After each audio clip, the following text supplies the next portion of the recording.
پھل نہیں ہوتا. جیسے اللہ تبارک و تعالیٰ کے پیغمبر ابراہیم علیہ السلام نے دعا کی تھی وَارْزُقْهُم مِّنَ الثَّمَرَاتِ. اسی طرح اللہ فرماتے ہیں ہم آسمان سے جب پانی برساتے ہیں اور اس کے بعد زمین سے ہم جب کھیتیاں نکالتے ہیں اللہ فرماتے ہیں رزقا لکم، تمہارے لیے رزق ہے. اس لیے علماء نے فرمایا یہ لفظ جامع ہے. کپڑے ہم پہنیں گے وہ بھی رزق ہے، فروٹ ہم کھائیں گے وہ بھی رزق ہے، روٹی کی ہمیں احتیاج ہے وہ بھی رزق ہے. تو اللہ تبارک و تعالیٰ کے پیغمبر جب آتے، البتہ بعد مفسرین نے کتب سابقہ کی تفاسیر سے یہ ضرور لکھا ہے کہ حضرت زکریا علیہ السلام ایک دفعہ آئے تو آگے کیا دیکھتے ہیں کہ بی بی صاحبہ کے کمرے کے اندر ایسے ایسے پھل موجود ہیں جس کا موسم بھی نہیں ہے. یعنی انگور کا موسم نہیں انگور رکھا ہوا ہے، امرود کا موسم نہیں امرود رکھا ہوا ہے، آم کا موسم نہیں آم رکھا ہوا ہے. حضرت رسم حیران ہو گئے. ایک تو اس بات پہ حیران ہوئے کہ دروازہ بند ہے، میں نے کسی کو کہا نہیں ہے پھل پہنچانے کا، اور کوئی اندر داخل ہونے کا راستہ بھی نہیں ہے، تو بھئی اندر پھل کون رکھ کے گیا؟ اور دوسری تعجب کی بات یہ ہے کہ پھل ایسے ہیں جن کا موسم ہی نہیں، ہمارے شہر میں ملتے ہی نہیں، اویلیبل ہی نہیں، اور وہ پھل بھی موجود ہے. تو حضرت زکریا علیہ السلام حیران ہو گئے، اللہ کا پیغمبر ہو کر حیران ہو گئے، کیونکہ جب ایک انہونی چیز ہوتی ہے تو حیرت سب پہ آتی ہے. دیکھا تو فوراً کہا قال یا مریم انا لک ھذا. فوراً فرمایا کہ بیوی مریم یہ کہاں سے تمہارے لیے، کہاں سے آ گئی یہ ساری نعمتیں؟ دروازہ بند ہے، تالا لگا ہوا ہے، اور بغیر موسم کے یہ ساری چیزیں ہیں. آگے بھی تو بی بی مریم ہے نا، اور بھی آگے بھی تو عمران کی بیٹی ہے نا جی، آگے بھی تو وہ ہے نا اس کی والدہ جو ابھی وہ پیٹ میں تھی اور پہلے سے اللہ کو راضی کرنے کی منتیں مان لی. فوراً کہتی ہیں قالت هو من عند اللہ، یہ سب میرے اللہ کی طرف اللہ تبارک و تعالی. اب دیکھیں دو شان دیکھیں کہ بی بی مریم کی کفالت حضرت زکریا کے ذمہ ہے، لیکن اللہ نے اس کو اتنا بڑا مقام دیا ہے کہ ملائکہ پھل لے کے رکھ جائیں. اگر انبیاء کی شریعت میں اور اسلام میں عورت کو کوئی مقام نہ ہوتا تو اللہ فرشتے بھیجتے کہ جاؤ اس کے پھلوں کا انتظام کرو، اس کے کھانے پینے کا انتظام کرو. قالت هو من عند اللہ. اور آگے دیکھیں بی بی مریم مسئلہ بھی سمجھا رہی ہیں ان اللہ یرزق من یشاء، ان اللہ یرزق من یشاء بغیر حساب. اور ساتھ بی بی مریم نے مسئلہ بھی سمجھا دیا کہ زکریا علیہ السلام آپ تو نبی ہیں، اللہ جس کو چاہے رزق دے اور بغیر کسی حساب بغیر کسی حد کے دینا چاہتے ہیں، یہ تو اللہ نے مجھے دیا ہے. تو حضرت زکریا علیہ اب دیکھیں کہ ایک عورت کو اتنی بڑی نعمتوں کے بعد یعنی ایک نبی کو سبق مل رہا ہے اور ایک عورت سے سبق مل رہا ہے. مکان ہے. اسی لیے میں نے عرض کیا تھا نا کہ حضور صلی اللہ علیہ وسلم نے نبوت کے بعد اپنی کیفیت کا مشورہ لیتے ہیں تو عورت سے، اور صلح حدیبیہ کے بعد جب صحابہ نے سرکار دو جہاں کے حکم کی تعبیر نہ کی تو مشورہ لیتے ہیں تو بی بی ام سلمہ عورت سے. اور اللہ کا نبی قرآن کا فہوا دیکھیں، قرآن کا سیاق و ہنالک دعا زکریا ربہ قال رب هب لي من لدنك ذرية طيبة إنك سميع الدعاء.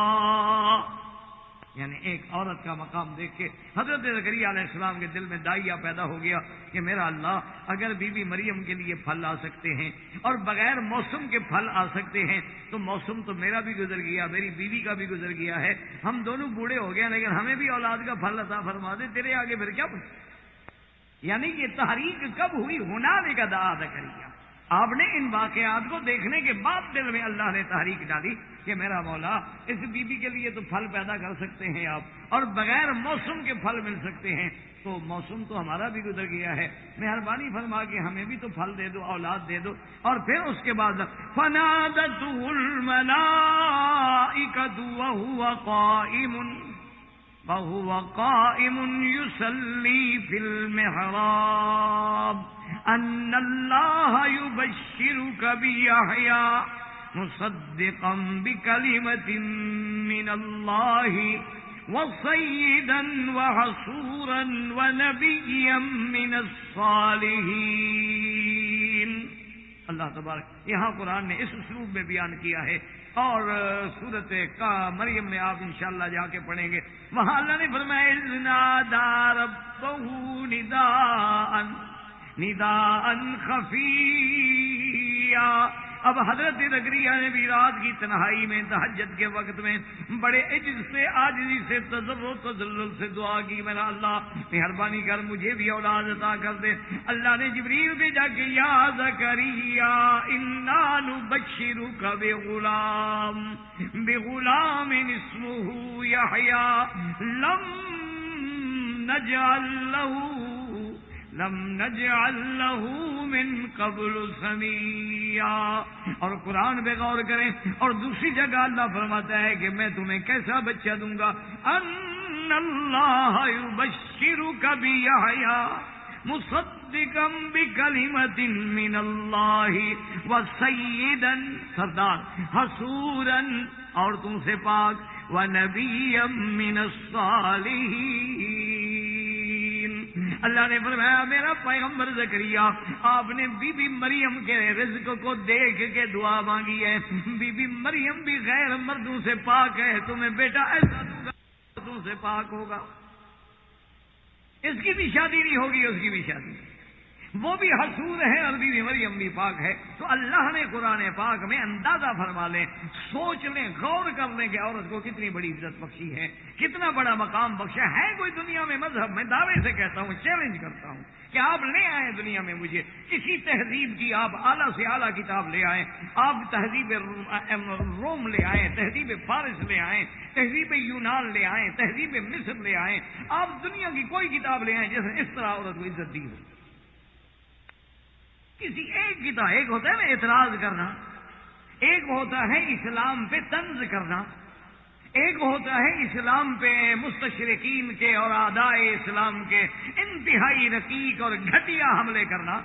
اسلام یہی عورت کی عزت ہے کہ اسے بازاروں میں نچایا جائے، یہی عورت کی عزت ہے کہ اسے یعنی شرابیوں کے اور ویسیوں کے حوالے کر دیا جائے، یہی اس عورت کی عزت ہے کہ اسے عریاں لباس کے اندر یا کبھی کبھی بغیر لباس کے آنکھوں کے سامنے لا کے لوگوں کی شہوتوں کو اور سفلی جذبات کو ابھارا جائے۔ یہ عورت کی عزت ہے جو لوگوں نے دی ہے اسے، اسی کو آپ عزت کہتے ہیں۔ اگر یہ عزت ہے تو خدا ایسی عزت سے ہر کسی کو بچائے، ورنہ دعوے کی بات ہے۔ اب صرف انشاءاللہ اللہ نے توفیق دی تو اب ہم سب سے پہلے صرف ان خواتین محترمہ کا، ان معزز خواتین کا، ان اعلیٰ خواتین کا ذکر پڑھیں گے جن کا ذکر اللہ نے قرآن میں فرمایا ہے، اور اس کے بعد اللہ توفیق دیں گے تو پھر ہم دیکھیں گے کہ حول رسول کون سی عورتیں ہیں، پھر اس کے بعد ہم دیکھیں گے کہ مرأة مسلمہ کیا ہے، پھر ہم دیکھیں گے کہ اللہ نے اس کے نکاح و طلاق اور زواج کے جو قوانین بنائے ہیں اس میں کتنی بڑی عظمت ہے، پھر ہم دیکھیں گے جو اس کے میراث کے قوانین ہیں اس میں کتنی بڑی عظمت ہے، پھر اس طرح ہم دیکھیں گے کہ مستشرقین کے جو اعتراضات ہیں ان کے کیا جواب ہیں۔ اللہ توفیق دے اور اللہ ہمت دے۔ وما علینا الا اسلام میں عورت کا مقام، یہ عورت اور اسلام کے ضمن میں جو درس ہو رہے ہیں اسی ضمن میں ہم نے سابقہ درس میں امرأۃ عمران کا واقعہ پڑھا تھا، اور میں نے گزارش کی تھی کہ انشاءاللہ اللہ کی توفیق سے ہم یہ دیکھیں گے اور دروس میں انشاءاللہ پڑھیں گے کہ جن عورتوں کا اللہ نے قرآن میں ذکر کیا، تو اسی سے آپ اندازہ فرمائیں کہ تمام کتب سماویہ جو اتری ہیں، یعنی جتنی اللہ نے کتابیں اتاری ہیں آسمانوں سے، سب سے افضل، اکمل، اتم، محفوظ کتاب جو ہے وہ اللہ کا قرآن۔ باقی کتابیں اپنے اپنے وقت میں آئیں، اللہ کی کتابیں تھیں، ان کی شان ہے آمنا باللہ وبکتبہ ورسلہ، لیکن وہ کتابیں محفوظ نہ رہیں۔ صرف ایک ہی اللہ کا قرآن ایسی جامع معنی کامل مکمل کتاب ہے کہ جس کی حفاظت اللہ نے قیامت تک اپنے ذمہ، یعنی اس کی عظمت کا اسی سے اندازہ لگائیں۔ اسی لیے جیسے کہ تاریخ میں ایک واقعہ گزرا ہے کہ مامون بادشاہ کے دربار میں علماء آتے تھے، اور علماء جو ہیں وہ ہر مسلک سے، یعنی علماء اسلام بھی آتے، علماء نصارہ بھی آتے، علماء یہود بھی آتے، دیگر ادیان کے علماء بھی آتے اور بادشاہ کی محفل میں بیٹھتے۔ تو ان میں ایک یہودی عالم تھا جو بہت ہی بڑا علم والا، عقل والا، فہم والا آدمی تھا. تو شہنشاہ مامون نے اس کو دعوت دی. انہوں نے کہا کہ دیکھو تم اتنے بڑے عالم ہو، تم اپنی کتابوں کے بہت بڑے عالم ہو، تم حبر ہو احبار میں سے، تم اسلام کیوں نہیں قبول کرتے؟ تو اس نے کہا کہ بادشاہ سلامت بات یہ ہے کہ میں اپنے دین کو نہیں چھوڑ سکتا، میں دین یہودیت پہ ہوں اور میں اسی پہ رہوں گا، میں اپنے دین کو چھوڑنے کے لیے تیار نہیں ہوں. بادشاہ نے کہا ٹھیک. اتفاق کی بات ہے کہ 1 سال کے بعد کسی علمی مجلس کے تقریب میں وہی عالم جس کو مامون نے دعوت دی تھی پھر شریک ہوا. تو شہنشاہ مامون کہتے ہیں کہ میں حیران ہو گیا کہ اس کے اٹھنے سے، بیٹھنے سے، آداب سے مجھے ایسے لگ رہا تھا یہ تو مسلمان ہے. تو بہرحال تقریب جب ختم ہو گئی اور تقریب میں اس نے تقریر بھی کی اور باقاعدہ واضح ہو گیا کہ وہ مسلمان ہے. تو مامون کہتے ہیں کہ میں نے اس کو بلا کے پوچھا کہ جب میں نے تمہیں دعوت دی تھی کہ اسلام قبول کرو تو تم نے انکار کر دیا. حالانکہ اگر اس وقت تم میری بات مان لیتے تو ہو سکتا ہے میں تمہیں کسی بڑے سے بڑے منصب پہ لے جاتا، لیکن آج تم مسلمان ہو کے میرے سامنے آئے ہو، اس کی کیا وجہ ہے؟ اس نے کہا کہ مامون بات یہ ہے کہ اصل وجہ یہ ہے کہ آپ نے جب مجھے دعوت دی تھی اس وقت میرا ذہن، میرا دماغ اسلام کی طرف مائل نہیں تھا، لیکن ایک تحریک ہو گئی، طبیعت میں ایک تحریک پیدا ہو گئی. اسی لیے بزرگان کہتے ہیں کہ دین کے بارے میں کوئی نہ کوئی چھوٹی سی بات بھی ہو اس کو چھوٹا نہ سمجھو، اسی طرح برائی کی بھی بات کو چھوٹا نہ سمجھا کریں. سیدہ عائشہ صدیقہ رضی اللہ تعالی عنہا کو حضور نے فرمایا کہ ایاک ومحقرات الذنوب، آپ نے فرمایا عائشہ خبردار، خیال کیا کرو، یہ نہ سمجھا کرو کہ یہ تو معمولی بات ہے، یہ کوئی چھوٹا سا گناہ ہے، صغیرہ ہے، کیا حرج ہے، کوئی ایسی بڑی بات تو ہے نہیں، وہ بہت بڑا گناہ تو نہیں ہے، ایک معمولی گناہ ہے. تو اس لیے علماء نے، محدثین نے لکھا ہے کہ آپ نے دیکھا ہوگا کہ جب آگ جلتی ہے تو ہمیشہ چھوٹی لکڑیوں سے جلائی جاتی ہے. بڑی لکڑی تو درمیان میں رکھ دیں گے، نیچے چھوٹی چھوٹی لکڑیاں ہوتی ہیں، ان کو آگ لگتی ہے تو بڑی کو بھی پکڑ لیتے. یہی چھوٹے گناہ جو ہیں بڑے گناہ کے پیدا ہونے کا ذریعہ بنتے ہیں. اور اسی طرح جو ہے دین کے بارے میں چاہے کوئی چھوٹی سی بات ہو یا چھوٹا سا عمل ہو، کبھی کبھی وہ بہت بڑی ہدایت کا ذریعہ بن جاتا ہے. اسی طرح تاریخ میں ایک واقعہ آتا ہے حضرت مدنی رحمۃ اللہ علیہ کے بارے میں. حضرت حسین احمد مدنی رحمۃ اللہ علیہ کے بارے میں واقعہ آتا ہے کہ ایک شخص تھے، ان سے ان کا قلبی طور پہ اور ذہنی طور پہ بہت بودھ تھا، اختلاف تھا.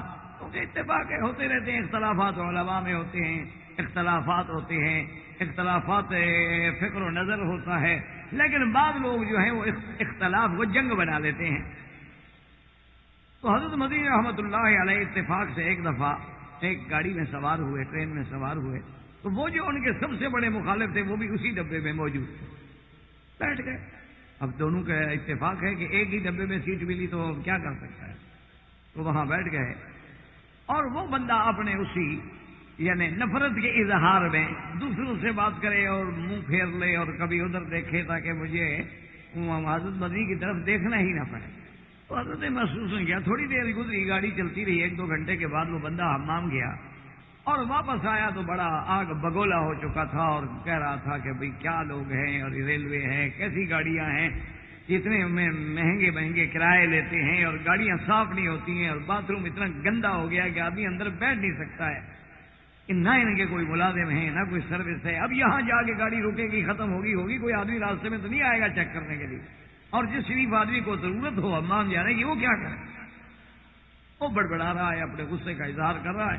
اور چپکے سے حضرت مدنی رحمۃ اللہ علیہ اٹھے اور اپنا لوٹا جو تھا چھوٹا سا وہ سفر میں ساتھ رکھتے تھے، وہ لوٹا بھی حمام میں لے گئے اور اچھی طرح حمام کو جا کے دھویا اور صاف کیا اور اچھی طرح صاف کر کے اور اس کے بعد واپس آ کے کہا کہ حضرت حمام تو اب تو ٹھیک ہے، معلوم ہوتا ہے کسی نے صاف کر دیا ہے، آپ کو ضرورت تھی تو استعمال کرو. وہ اٹھ کے گئے حمام میں تو حمام تو دھلا ہوا ہے اور بالکل صاف ہے. اچھا اس بیچارے کو یہ بھی پتہ نہیں تھا، میں کچھ واقعہ صحیح بیان کرنے میں شاید مجھے کچھ بھول ہوئی کہ وہ مخالف تو تھا لیکن شکلاً نہیں جانتا تھا کہ حضرت مدنی کون ہے. ایک ہوتا ہے نظریے کا مخالف بھی آدمی شروع ہو جاتا ہے، جیسے آج کوئی آدمی علامہ اقبال کا مخالف والے کو اقبال دیکھا بھی نہیں ہوگا، یہ ہوتا. تو خیر جب وہ گیا تو اس کو بھی ضرورت تھی بیچارے کو، حاجت تھی حمام جانے کی، بات جانے کی. واپس آیا تو بات بالکل ٹھیک ہے، صاف ہے. تو اس نے لوگوں سے پوچھا کہ یار یہ کون آدمی ہے اور کوئی ملازم تو آیا نہیں صفائی کرنے والا؟ انہوں نے کہا یہی جو داڑھی والے تھے نا، یہ خود بیچارے گئے تو ہو کے آئے. انہوں نے کہا یہ ہے کون؟ اس نے کہا کہ حسین احمد مدنی ہیں. تو وہ آ کے رونے لگ گیا اور حضرت کے گلے لگا اور معافی مانگی اور کہا کہ حضرت بس میں توبہ کرتا ہوں، میں وہ شخص ہوں، میرا نام یہ ہے جو ہمیشہ روزانہ اخبار میں آپ کے خلاف کالم اور بیانات اور اشتہارات، اور آپ کو کوئی دنیا کی گالی نہیں جو میں نے آپ کو نہیں دی، لیکن خدا کے لیے مجھے معاف۔ بس میں نے توبہ کر لی۔ مجھے آج سمجھ آیا کہ آپ سچے ہیں، ہم غلط ہیں۔ جو بندہ کسی کے لیے اپنے دشمن کے لیے اتنی خدمت کر سکتا ہے تو وہ کسی دوسرے کے لیے کیوں نہیں کرتا ہوگا؟ تو ایک عمل تھا چھوٹا سا، ہدایت کا ذریعہ بن۔ تو اس لیے علماء کہتے ہیں کہ یہ نہ سمجھا کریں کہ کوئی بڑی بات ہو کہ دیکھیں جی اب مثلاً کہ جی میں غریب آدمی کھڑا ہے یار، اب اس کو آدھا ریال اور 4 گروش میرے جیب میں ہیں، نصف ریال میری جیب میں ہے، میں کیا دوں؟ نہیں، یہ نہ سمجھے، اس کو حقیر نہ سمجھے، اور نصف ریال ہی آپ پتہ نہیں اللہ تبارک و تعالیٰ آپ کے اسی نصف ریال سے آپ کو کیا بدلہ دے گا۔ بات دل کی ہے، ریال کی نہیں ہوتی بات، چھوٹی سی باتوں سے انقلاب آ جائے۔ اس لیے ہمیشہ جب بھی موقع ملے، بالکل تھوڑا سا ٹائم ہوتا ہے، مثلاً ایک مریض آتا ہے ڈاکٹر کے پاس، ڈاکٹر کے پاس کتنا ٹائم، وہ کتنے بیچارے نے مریضوں کو دیکھا، لیکن اگر اس وقت بھی آپ اس کو دین کی ایک بات ہی کہہ دیں تو ہو سکتا ہے اس کی ہدایت کا ذریعہ بنے۔ تو آدمی، اس لیے مامون نے کہا کہ کیسے مسلمان ہو گئے؟ اس نے کہا کہ جناب آپ نے جب مجھے اسلام کی دعوت دی تو میں نے اسلام تو قبول نہیں کیا، لیکن میرے دماغ میں ایک تحریک پیدا ہو گئی کہ میں دیکھوں تو صحیح اسلام کیا ہے۔ یہ جو مجھے اتنا بڑا بادشاہ ہے اور دعوت دے رہا ہے تو مجھے اسلام کا مطالعہ تو کرنا چاہیے۔ اس نے کہا کہ میں نے ایک بات سوچی، کیونکہ میں بہت بڑا خطاط ہوں، یعنی جو جسے آپ پینٹر کہتے ہیں یا خطاط لکھنے والے خط ہوتے ہیں نا جو بڑے خوبصورت لکھتے ہیں، تو انہوں نے کہا کہ میں بہت بڑا خطاط ہوں، تو میں نے تورات جو تھی اس کو لکھا اور بڑے خوش خطی سے اور ایسے خوبصورت انداز سے اور تورات کا ایک قلمی نسخہ تیار کیا، اور اس میں کئی مقامات پر میں نے ان کی عبارتیں جو تھیں وہ بدل ڈالی آمدن، حالانکہ میں تو خود یہودی ہوں۔ وہ تورات لے کے میں ان کے کنیسہ میں گیا، ان کے بڑے بڑے جو احبار تھے ان کو ملا، اور میں نے کہا کہ جناب یہ دیکھیں میں نے قلمی نسخہ تیار کیا ہے تورات کا۔ انہوں نے دیکھا تو حیران رہ گئے کہ اتنی محنت، ایک آدمی نے قلم سے پوری تورات لکھ ڈالی ہے۔ تو انہوں نے کہا کہ کیا چاہتے ہو؟ میں نے کہا میں بیچنا چاہتا ہوں۔ انہوں نے کہا بالکل ہم لینے کے لیے تیار ہیں، اور جو میں نے مانگا اپنے منہ سے کہ مجھے اس کا اتنا بدلہ چاہیے، اس سے بھی زیادہ پھر انہوں نے خریدی۔ انہوں نے کہا جی پھر میں نے انجیل لکھی، اس میں بھی میں نے کئی مقامات پہ تحریف کی، کہیں بڑھا دیا کہیں گھٹا دیا، ہوتا تو جوڑ لگانا ہے، کہیں ایک لفظ آگے ہو گیا ایک لفظ پیچھے ہو گیا، بس بات بگڑ گئی، ترجمہ بگڑ گیا، معنی بدل گیا، زبر زیر سے بھی معنی کا آسمان و زمین کا فرق پڑ جاتا۔ تو اس نے جناب یہ ہے کہ میں لے گیا ان کے گرجا میں اور جا کے ان کے پادریوں کو کہا کہ جی یہ انجیل ہے اور میں نے قلم سے لکھی ہے۔ انہوں نے کہا یار واقعی یہ تو بہت بڑا یعنی شاہکار ہے، یہ تو نوادرات میں ہے، بتاؤ کیا لوگے؟ میں نے پیسے مانگے، انہوں نے دے دیے، خرید لی۔ پھر میں نے قرآن لکھا، اور قرآن کی بعد آیات میں بھی میں نے تحریف کی کہ کچھ آیات کو آگے کر دیا، کچھ کو پیچھے کر دیا، جہاں ان اللہ علی کل شیء قدیر ہے وہاں علیم کر دیا، جہاں علیم ہے وہاں قدیر کر دیا، جہاں بصیر ہے وہاں خبیر کر دیا، جہاں خبیر ہے وہاں بصیر کر دیا، جہاں یعلمون ہے وہاں تعلمون کر دیا، جہاں تعلمون ہے وہاں یعلمون کر دیا۔ اس طرح میں نے کافی سارا قرآن پاک میں بھی رد و بدل کیا، تعریف لفظی بھی اور قطع برید بھی۔ اور میں قرآن لے کے جو یہاں اسلام کا اسلامک سینٹر تھا، مسجد تھی، اس میں گیا، ان کے علماء کو ملا، میں نے کہا جی یہ قرآن مجید ہے۔ انہوں نے دیکھا، انہوں نے کہا بھی واقعی آپ کی بہت بڑی محنت ہے کہ آپ نے قلمی نسخہ تیار کیا ہے، یہ تو شاہکار ہے اور نوادرات میں سے ہے، لیکن کیا چاہتے ہو؟ میں نے کہا میں بیچنا چاہتا ہوں، میں خطاط ہوں اور میں یہودی ہوں، میں مسلمان نہیں ہوں، میں نے جو ساری یہ محنت کی ہے صرف پیسے کے لیے۔ تو انہوں نے کہا کہ دیکھیں بھائی ہم خریدنے کے لیے تو تیار ہیں، لیکن تم ہمیں 3 دن کی مہلت دے دو کہ ہم قرآن پاک کا مطالعہ کریں گے، چونکہ آپ نے قلم سے لکھا ہے، کہیں ایسا نہ ہو کوئی غلطی ہو، تاکہ تمہاری قلم سے تو صحیح ہو سکتی ہے، ہم کریں گے تو پھر وہ بات نہیں بنے گی۔ تو میں نے کہا کہ ٹھیک ہے 3 دن۔ میں نے کہا اللہ کے بندے 3 دن میں کو 30 کے پارے دیکھ لیں گے۔ میں نے تو کئی جگہ پہ تبدیلی کی ہے، وہ ہر جگہ تو نہیں کی نا، میں نے تو کسی جگہ جو ہے، جو کہ باطل کا کام یہی ہوتا ہے کہ وہ کہیں جوڑ لگاتا ہے، یہ نہیں کر سکتا کہ سارے قرآن کو بدل دے۔ تو وہ کہتے ہیں کہ میں نے کہا جی ٹھیک ہے آپ دیکھ لیں۔ تو کہتا ہے کہ جب 3 دن کے بعد میں گیا تو جتنا میں نے غلطیاں کی تھی قرآن میں وہ ساری لکھ کے انہوں نے رکھی ہوئی تھی کہ فلاں صفحے میں تم نے یہ غلط لکھا ہے، فلاں پہ یہ غلط لکھا ہے، فلاں پہ یہ غلط لکھا ہے، فلاں پہ یہ غلط لکھا ہے، فلاں پہ یہ غلط لکھا ہے، پہلے اس کو ٹھیک کرو ورنہ ہم تو نہیں لیتے۔ تو میں نے کہا کہ تم یہ لو نہ لو وہ بھی میں ٹھیک کر دیتا ہوں، لیکن مجھے کلمہ پڑھا۔ میں سمجھ گیا کہ نہ یہودیت محفوظ ہے نہ نصرانیت محفوظ ہے، اگر دین محفوظ ہے تو صرف دین اسلام محفوظ ہے، کہ جن کی کتاب ہی ختم ہو جائے وہ دین کیسے بچے گا؟ لیکن یہ قرآن کی اتنی عبادت ہے کہ 3 دن میں 30 پارے پڑھ کے ان نے میری ایک غلطی بھی نہیں چھوڑی جس کو نہ پکڑا ہو۔ تو جب ان کے عام آدمیوں کے اندر اتنا علم ہے تو تابعین میں کتنا ہوگا، صحابہ میں کتنا ہوگا، ان کے پاک پیغمبر میں کتنا ہوگا؟ تو میں نے کہا مجھے کلمہ پڑھا دو، یہ میں نے آمدن کیا اور میں نے کلمہ پڑھ لیا۔ اس نے کہا بادشاہ مامون سے کہ یہ سبب بنا میرے مسلمان ہونے کا، میں اسلام لے آیا کہ یہ دین محفوظ ہے، اس میں کوئی تغیر و تبدل نہیں ہو سکتا۔ بڑی دنیا نے زور لگایا لیکن کچھ نہیں، بڑے لوگوں نے جیسے روافض نے، آپ ترجمہ مقبول دیکھیں، اس نے بھی جوڑ لگایا لیکن نہیں چل سکے۔ تو اس لیے اب جناب یحییٰ ابن اکثم کہتے ہیں کہ یہ بادشاہ مامون کی دربار کا جو واقعہ تھا اسی سال میں حج پہ آیا، تو خدا کی شان ہے کہ مجھے سفیان ابن عیینہ رحمۃ اللہ علیہ جو اپنے دور کے عظیم محدث تھے اور اساتذہ امام بخاری رحمۃ اللہ علیہ میں تھے، تو کہتے ہیں وہ مجھے حج پہ مل گیا، تو ان کو میں نے یہی واقعہ سنایا کہ میں نے کہا جی ایسے ہوا ہے، تو نے کہا کہ بالکل ٹھیک ہوا ہے، یہ اللہ کے قرآن میں موجود ہے۔ اللہ نے فرمایا جہاں تورات و انجیل ہم نے اہل کتاب کو دی، بِمَسْتُحْفِظُوا مِنْ کتاب اللہ، ان کی اللہ کی کتابوں کی حفاظت ہم نے ان کے ذمہ لگائی تھی کہ حفاظت کرو، لیکن جب قرآن آیا تو اللہ نے حفاظت اپنے ذمہ لگا دی، تو ان کی حفاظت جو ہے وہ تو نہ چل سکی، لیکن اللہ کی حفاظت میں تو کبھی نقصان ہو نہیں سکتا۔ تو جو کتاب اتنا عظیم ہو، اتنا جامع ہو، اتنا مانے ہو، اتنا کامل ہو، اتنا مکمل ہو کہ 1400 سال ہو گئے جس کے ایک ایک ذرہ ایک ایک زبر محفوظ ہے، یعنی آپ اندازہ کریں، آپ پڑھے لکھے لوگ ہیں ماشاءاللہ، آپ جانتے ہیں کہ اس وقت آپ دیکھ لیں کہ دنیا کے اندر جتنا علوم ہیں، ٹیکنالوجی ہے اور جناب جدید آلات ہیں، ذرائع ہیں، وسائل ہیں، کہ آج تو آپ دیکھ رہے ہیں کہ یہود و نصارہ اتنے آگے بڑھ گئے ہیں کہ سیٹلائٹ کے ذریعے ایک سوئی کو بھی ڈھونڈ سکتے ہیں، غاروں کے اندر بھی دیکھ سکتے ہیں، دیواروں کے اندر بھی دیکھ سکتے ہیں، گھروں کے اندر بھی جھانک سکتے ہیں کہ کیا ہو رہا ہے۔ یعنی اتنی ترقی کرنے والے لوگ کہ ایک کیمرہ ہے، آپ اس کے ذریعے صرف آواز نہیں تصویر بھی منتقل ہو جائے، فوٹو بھی دیکھیں اور بات بھی کریں۔ اتنے علم میں آگے بڑھ جانے والے لوگ، آپ کا کیا خیال ہے کہ انہوں نے زور نہیں لگایا ہوگا قرآن کا مقابلہ کرنے کے لیے؟ جس اسلام کو مٹانے کے لیے، جس دین کو ختم کرنے کے لیے، جس مسلمان کو صفائے ہستی سے نیست و نابود کرنے کے لیے پوری طاقت جھونک دی ہے، دولت جھونک دی ہے، پوری قوت جھونک ڈالی ہے، انہوں نے کوئی کمی کی ہوگی کہ اللہ کے قرآن کے مقابلے پہ ہم قرآن پیدا کر دیں؟ یا اس قرآن کے اندر جو اخبار ہیں، جو خبریں دی گئی ہیں، کسی ایک خبر کو جھوٹا ثابت کر دیں؟ کیا خیال ہے؟ ان چپ بیٹھے ہوئے ہوں گے؟ یہ آپ نے دیکھا نہیں ہے کہ رشدی ان کا کیا لگتا ہے کہ اس پہ وہ کروڑوں پاؤنڈ خرچ کر دیں؟ تسلیمہ نسرین ان کی کیا لگتی ہے کہ اس پہ کروڑوں پاؤنڈ خرچ کر دیں؟ ہر مسلمانوں میں جو بھی بندہ بے دین ہوتا ہے، جو منکر حدیث ہوتا ہے، جو قادیانی بنتا ہے، جو اس قرآن کا منکر بنتا ہے، جو معجزات کا منکر بنتا ہے، فوراً ان کو لیتے ہیں کہ شاید یہ کام کر لے، ہم تو نہ کر سکے، شاید یہ گھر کا بیدی ہے، شاید یہ کوئی آیت بنا لے، شاید یہ کسی بات کو غلط ثابت کر سکے، لیکن آج تک مقابلہ نہ کر سکے۔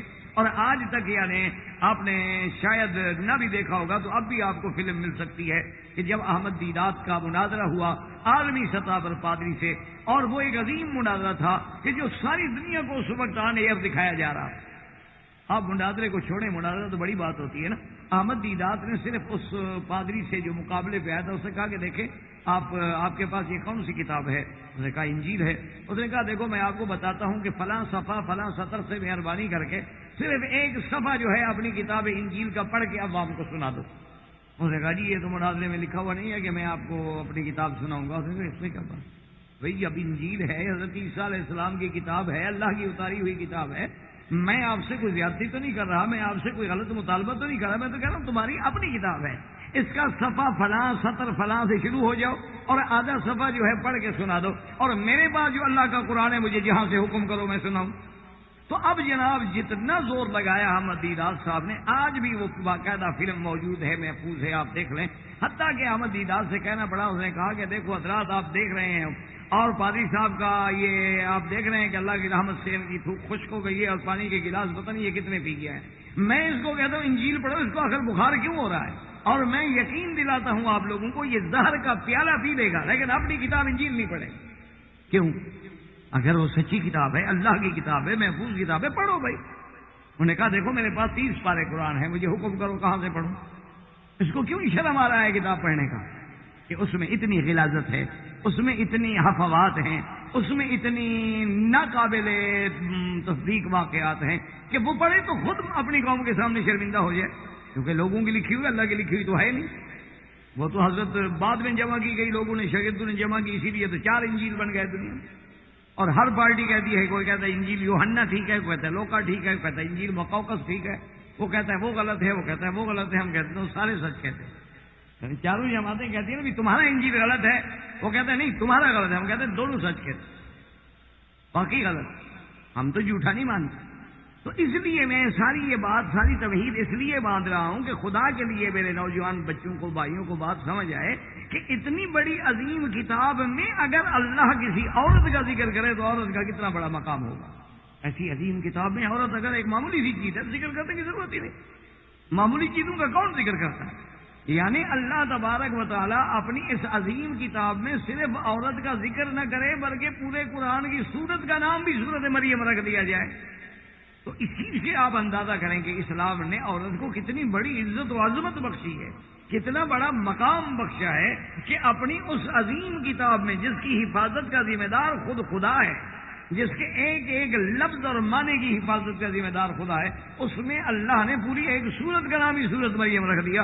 اور پھر سورت مریم میں نہیں، سورت انبیاء میں، سورت مریم میں، سورت آل عمران میں ہر جگہ ذکر کیا اور عجیب عجیب اسلوب سے ذکر کیا.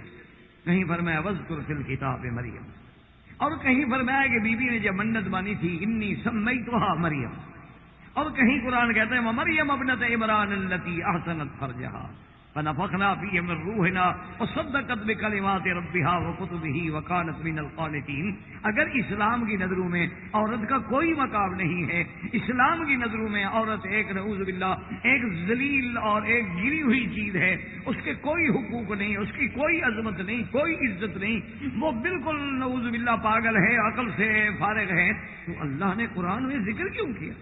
بلا وجہ اسلام پہ الزام نہ لگایا جائے، بلکہ اسلام کے ایک ایک کتاب میں، قرآن میں، حدیث میں، فرمان رسول عربی میں، فرمان خلفائے راشدین میں، پھر ان کے صرف اقوال میں نہیں، ان کے عمل میں ملاحظہ کریں کہ عورت کتنا بلند مرتبہ رکھتی ہے اسلام.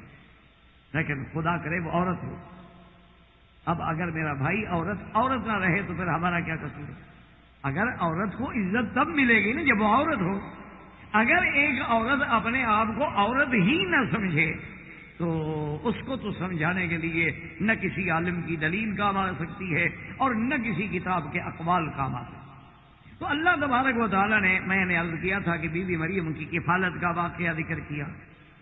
پھر سیدنا زکریا علیہ السلام کے گھر میں آ کے حضرت زکریا کی کفالت کرنا اور ان کے کرامات کے طور پہ اللہ تبارک و تعالیٰ نے اس کے کمرے میں پھلوں کا بھجوانا، یہ تمام واقعات کے بعد اب بھی مریم جب جوانی پہ پہنچی تو اللہ نے اس واقعے کو ان سورت مریم میں ذکر کیا ہے کہ میرے محبوب یاد کریں وذکر فی الکتاب مریم، کہ اللہ کے قرآن میں جو بی بی مریم کا قصہ ہے اس کو یاد کریں. یہی تو وجہ تھی کہ جب سرکار دو عالم صلی اللہ علیہ وسلم کے صحابہ ہجرت کر کے حبشہ پہنچے، کیونکہ ان کو خبر ملی تھی کہ کان ملکا عادلا، کہ نجاشی جو ہے ایک عادل بادشاہ ہے اور اس کے ملک میں کسی کو تکلیف نہیں ہوتی، تو صحابہ مجبور ہو کے ہجرت کر کے حبشہ چلے گئے. قریش مکہ کو جب پتہ چلا تو انہوں نے بھی ایک وفد بھیجا کہ بھی اگر ان کو حبشہ میں ٹھکانہ مل گیا تو یہ تو ایک قوت بن جائیں گے، طاقت بن جائیں گے. انہوں نے جناب فوری طور پہ انعام، اکرام، تحفے، تحائف دے کے جناب بھیجا ان کو، اور کہ نجاشی سے بات کریں کہ جی یہ ہمارے غلام ہیں، ہمارے ملازم لوگ ہیں، ہمارے مخالف ہیں، بھاگے ہوئے ہیں اور آپ کے ملک میں پناہ دے رہے ہیں، مہربانی کر کے ان کو فوراً واپس. یعنی آپ اندازہ کریں تاریخ اپنے آپ کو دہراتی ہے کہ اسلام کو ادوار سابقہ بھی یہی عالم تھا کہ جو مسلمان کہیں گے یہ مجھے میں پناہ نہ تو اس کو پکڑو. اور آج وہی تاریخ ہے آپ کے سامنے. وہ جناب جب قریش کا وفد پہنچا تحائف لے کر اور بڑے اکرام سے احترام سے بادشاہ کو ملا اور اس کے بعد درخواست کی، کیونکہ باطل قوتیں جو ہیں وہ تو پھر جناب اکرام انعام سے فیصلے کرتی ہیں نا جی. آج بھی آپ دیکھ لیں ہر مجرم پر انعام ہوتے، تاریخ تو ایک ہے. لیکن چونکہ وہ بادشاہ جو ہے وہ عادل تھا، عاقل تھا، فہیم تھا، اس نے کہا تم مکے کے سردار ہو، میں تمہارا استقبال کرتا ہوں، اہلاً و سہلاً. لیکن جن لوگوں نے میرے ملک میں پناہ لی ہے ان کو صرف آپ کے کہنے سے میں نہیں نکال سکتا کہ پکڑ کے حوالے کر دوں. میں تحقیق کروں گا کہ وہ کیا ہے, کیوں بھاگے. اگر آپ کا معاملہ درست ہے, آپ سچے ہیں, تو وہ مجرم ہے, میں پکڑ کے آپ کے حوالے کروں گا. اور اگر وہ بے گناہ ہے تو پھر مجھ سے توقع نہ کریں. تو اس ضمن میں اس نے صحابہ کو بھی بلایا جس میں حضرت جعفر بھی تھے رضی اللہ تعالیٰ. اب قریش گھبرا گئے, کیونکہ جب اگر عدل و انصاف سے بات کی جائے تو پتہ لگ جاتا ہے کہ مجرم کون ہے, پکڑنے والے مجرم ہیں یا بھاگنے والے مجرم. تو حضرت جعفر جب آئے تو قریش نے بھی سازش کی, اور وہاں کے جو دیگر ادیان کے لوگ تھے انہوں نے بھی سازش کی. انہوں نے بادشاہ سے یعنی ایسے انداز پہ انہوں نے کہا کہ ان سے پوچھو کہ یہ عیسیٰ علیہ السلام کے بارے میں کیا عقیدہ رکھتے ہیں اور یہ بی بی مریم کے بارے میں کیا عقیدہ رکھتے ہیں. نے کہا یہ مسلمان ہیں, یہ تو محمد مصطفیٰ کو مانتے ہیں نا, یہ تو نہ عیسیٰ کو مانتے ہوں گے علیہ السلام اور نبی بھی مریم علیہ السلام کو مانتے ہوں گے. جب وہ کہیں گے جی ہم نہیں جانتے یا کہیں گے جی ہم نہیں مانتے تو پھر بادشاہ غصے میں آئے گا, جلال میں آئے گا, ہمارا کام تو ہو گیا نا. کیونکہ اب یہ مجرم ثابت کرنا کہ وہ مکے سے چوری کر گئے کیسے ثابت کریں, یہ تو کر نہیں سکتے. مکے میں کسی کو قتل کیا یہ بھی ثابت نہیں کر سکتے, ڈاکہ مارا یہ بھی ثابت نہیں کر سکتے, کوئی دولت لوٹ کے لے گئے یہ بھی ثابت نہیں کر سکتے, تمہارے غلام ہیں خریدے ہوئے عبید ہیں یہ بھی ثابت نہیں کر سکتے. انہوں نے پھر یہ سوچا کہ جب لڑانا ہو تو پھر مذہب کا سہارا لیا جائے. اب عیسیٰ علیہ السلام کے نام پہ اور بی بی مریم کے نام پہ لڑاؤ. تو بادشاہ کے دماغ میں یہ باتیں ڈال دی گئیں. بادشاہ نے پوچھا کہ بھئی کون لوگ ہو؟ انہوں نے کہا جی ہم مکے سے آئے ہیں اور ان سرداروں کے جو آج آپ کی دربار میں بیٹھے ہیں ان کے ظلم سے تنگ ہو کر آپ کا نام سنا تھا, آپ کے ملک میں مظلوم ہیں, ہم پناہ لینے کے لیے, ہم اپنی جان بچانے کے لیے تمہارے ملک میں آئے ہیں. ہمارا کوئی جرم نہیں, ہم نے کوئی ڈاکہ نہیں مارا, ایک اللہ کا نبی ہے جس کا ہم کلمہ پڑھتے ہیں, اور انہوں نے ہم پر جو ظلم و ستم کے پہاڑ توڑ ڈالے ہیں. اب ہم نے یہی سوچا کہ بھئی ان کا ملک ان کو مبارک ہو, ہم کسی جگہ تو جائیں چین کے ساتھ چندن زندگی ایک گزار سکیں. بادشاہ بڑا متاثر ہوا. اس نے کہا اچھا, انہوں نے کہا اچھا یہ بتاؤ کہ بی بی مریم کے بارے میں تمہارا کیا عقیدہ ہے. تو حضرت جعفر نے پھر اسی آیت کی تلاوت کی, وذکر فی الکتاب میں. بس جو حضرت جعفر پڑھ رہے ہیں اور بادشاہ رو رہا, وہ تو اس کے سارے پادری اور سارے وزیر اور ساری کیبنٹ حیران ہو گئی. انہوں نے کہا بادشاہ تو ابھی کلمہ نہ پڑھ گیا ہے, یہ تو اتنا متاثر ہو گیا ہے تو رو رہا ہے. حضرت جعفر پڑھنے والا ہو اور اللہ کا قرآن ہو اور پھر وہ اثر کیسے نہ, یہ ہو سکتا. عطا اللہ شاہ بخاری رحمۃ اللہ علیہ قید خانے میں جیل میں تھے, تو شاہ جی کی عادت مبارک تھی, جیسے ہم نے سنا, میں نے شاہ جی سے نہیں سنا, نہ ان کے صاحبزادوں سے سنا, لیکن دیگر دوستوں سے سنا کہ شاہ جی رحمۃ اللہ علیہ کی عادت مبارک تھی کہ وہ تہجد کے وقت کبھی کبھی شوق آتا تو پھر قرآن پڑھتے تھے جیل کی بارک میں کھڑے ہو کے شوق سے. اللہ نے آواز دی تھی, اللہ تبارک و تعالی نے شاہ جی رحمۃ اللہ علیہ کو ایک لحن اور آواز اور انداز کہ عرب کا نغمہ عجم کی لے میں سنا رہا ہے, وہ مرد درویش جس کو حق نے دیے ہیں انداز خسروانہ, ہوا ہے وہ تند و تیز ساکی چراغ اپنا جلا رہا ہے. وہ تو شاہ جی کا. تو حضرت شاہ جی رحمۃ اللہ علیہ جب قرآن پڑھتے تو سپرنٹینڈنٹ جیل جو تھا وہ انگریز تھا, اس نے دوسرے دن اپنے چیف کو خط لکھا کہ یہ قیدی جو میرے پاس فلاں نام کا عطا اللہ شاہ نام کا قیدی نمبر فلان میری بارک میں ہے, اس کو مہربانی کر کے میری جیل سے نکالو, میری تو بیوی مسلمان ہونے والی ہے. وہ جب رات کو جیل میں قرآن پڑھتا ہے سر رات چھت پہ بیٹھ کے اس کا قرآن سنتی ہے, جلدی کرو یہ قیدی نکالو ورنہ میرا تو مسئلہ گیا. تو اللہ کے قرآن میں 1400 سال کے بعد اگر عطا اللہ شاہ بخاری کی زبان میں یہ اثر ہو سکتا ہے, تو جن لوگوں نے خود یہ قرآن سرکار دو جہاں سے پڑھا ہوگا اندازہ کریں ان کی زبان میں کیا اثر ہوگا. ہم تو ایک تصور ہی کر سکتے ہیں نا, ایک خیال ہے, سوچ تو نہیں اس مقام کو. تو حضرت جعفر نے جب یہ تلاوت کی کہ وذکر فی الکتاب مریم اذ انتبذت من اہلہا مکانا شرقیا فاتخذت من دونہم حجابا, اور نجاشی رو رہا ہے. اور اس کے بعد جب آپ نے تلاوت ختم کی اس نے کہا اچھا یہ بھی بتا دو کہ عیسیٰ علیہ السلام کے بارے میں کیا عقیدہ ہے. انہوں نے کہا بادشاہ سے کلمۃ اللہ و روح منہ, کہ عیسیٰ علیہ السلام اللہ کے رسول ہیں, اللہ کے کلمہ ہے, اور اللہ پاک نے رفعہ اللہ الیہ, آسمانوں پہ انہیں زندہ بٹھایا ہے, وانہ سینزل, واز قیامت سے پہلے اتریں گے. کیا لگا واللہ خدا کی قسم ہے جو تم کہہ رہے ہو وہ سچ ہے, ایک حرف بھی تیری بات میں غلط نہیں ہے. اور اس نے کہا مکے والوں بات سنو, میں ان کو کبھی اپنے ملک سے نہیں نکال سکتا, یہ میرے ملک میں رہیں گے, عزت سے رہیں گے, شان و شوکت سے, اور خدا کی شان دیکھیں گے. یہ وہی نجاشی ہے, اس قرآن نے دل پہ اثر چھوڑا ہے نا. ہم تو قرآن پڑھتے نہیں نا میرا بھائی, ہم تو قرآن میں تدبر نہیں کرتے. افلا یتدبرون القرآن ام علی قلوب اقفالها. اللہ نے فرمایا کیوں قرآن میں تدبر نہیں کرتے ہو؟ کیا ان کے دلوں پہ تالے لگ گئے؟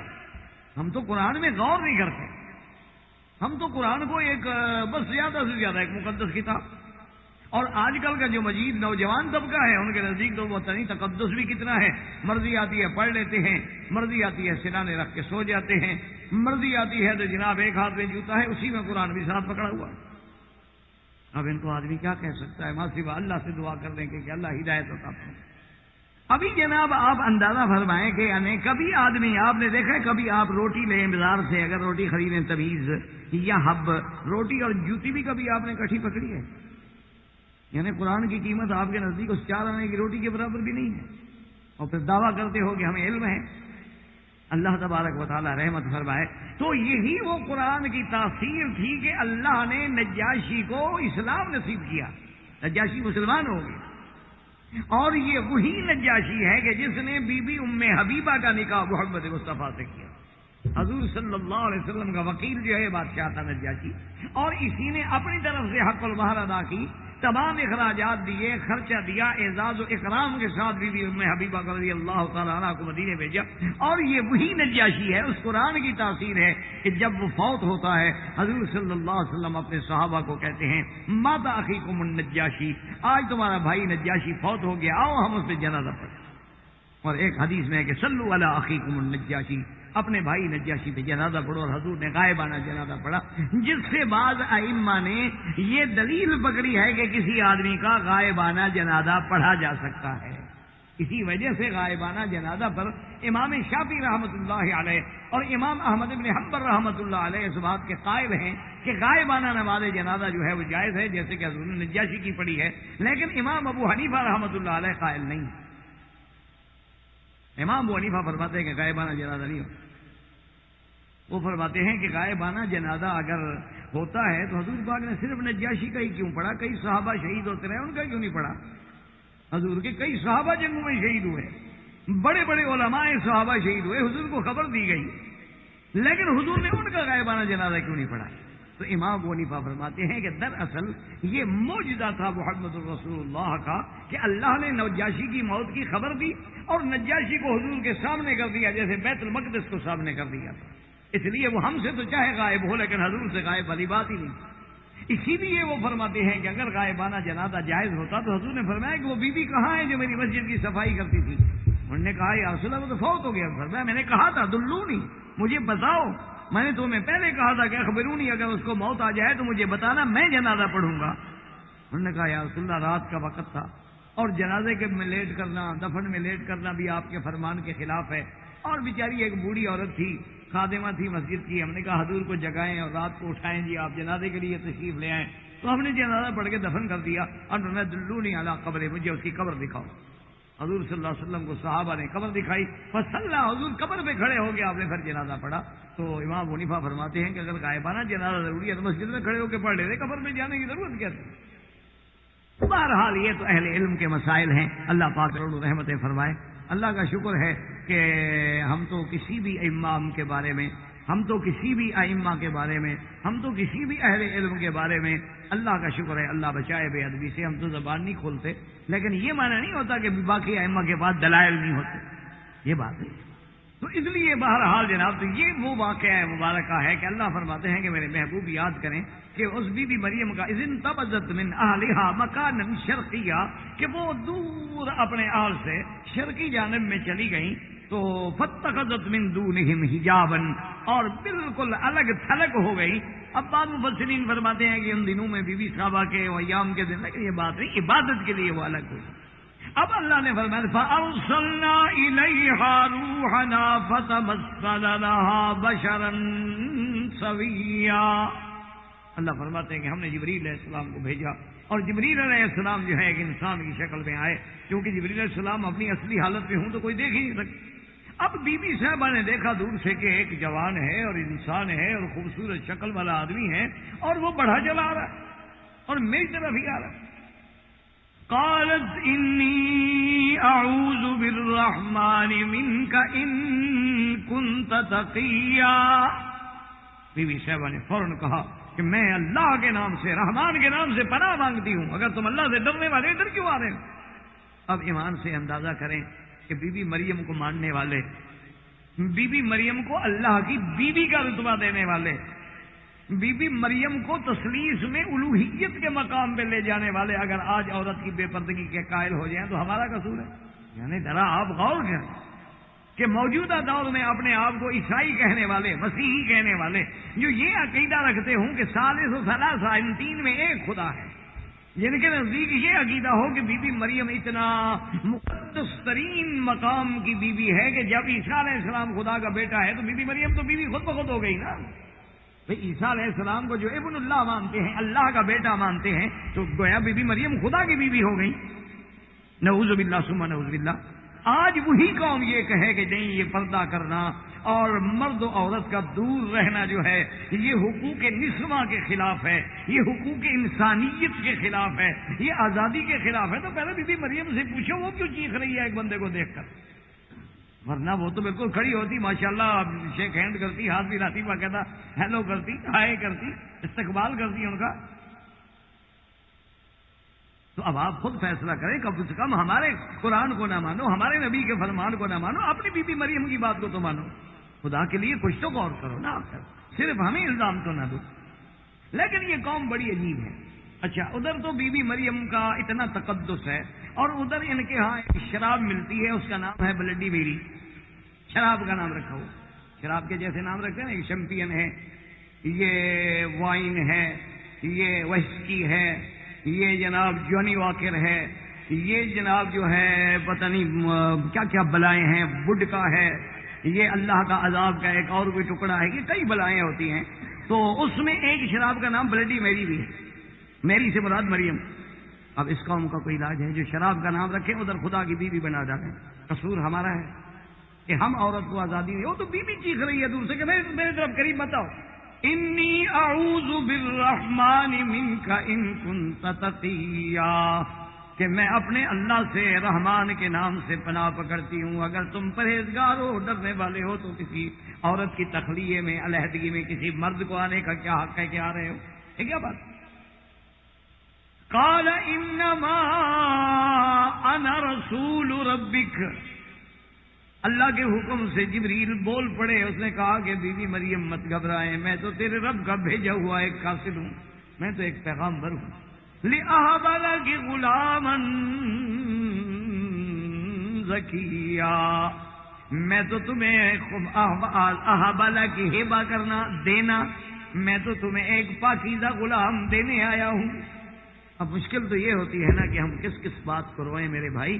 ہمارے جو دوسرے حضرات ہیں نا، ماشاءاللہ اللہ پاک ان کی بھی ہدایت دے، اہل بدع اور اہل احوا حضرات جنہوں نے کہا کہ دیکھو یہ وہابی کہتے ہیں کہ پیر بیٹے نہیں دے سکتے، جبریل بیٹے پتر دے سکتا ہے تو پھر پیر کیوں نہیں دے سکتا؟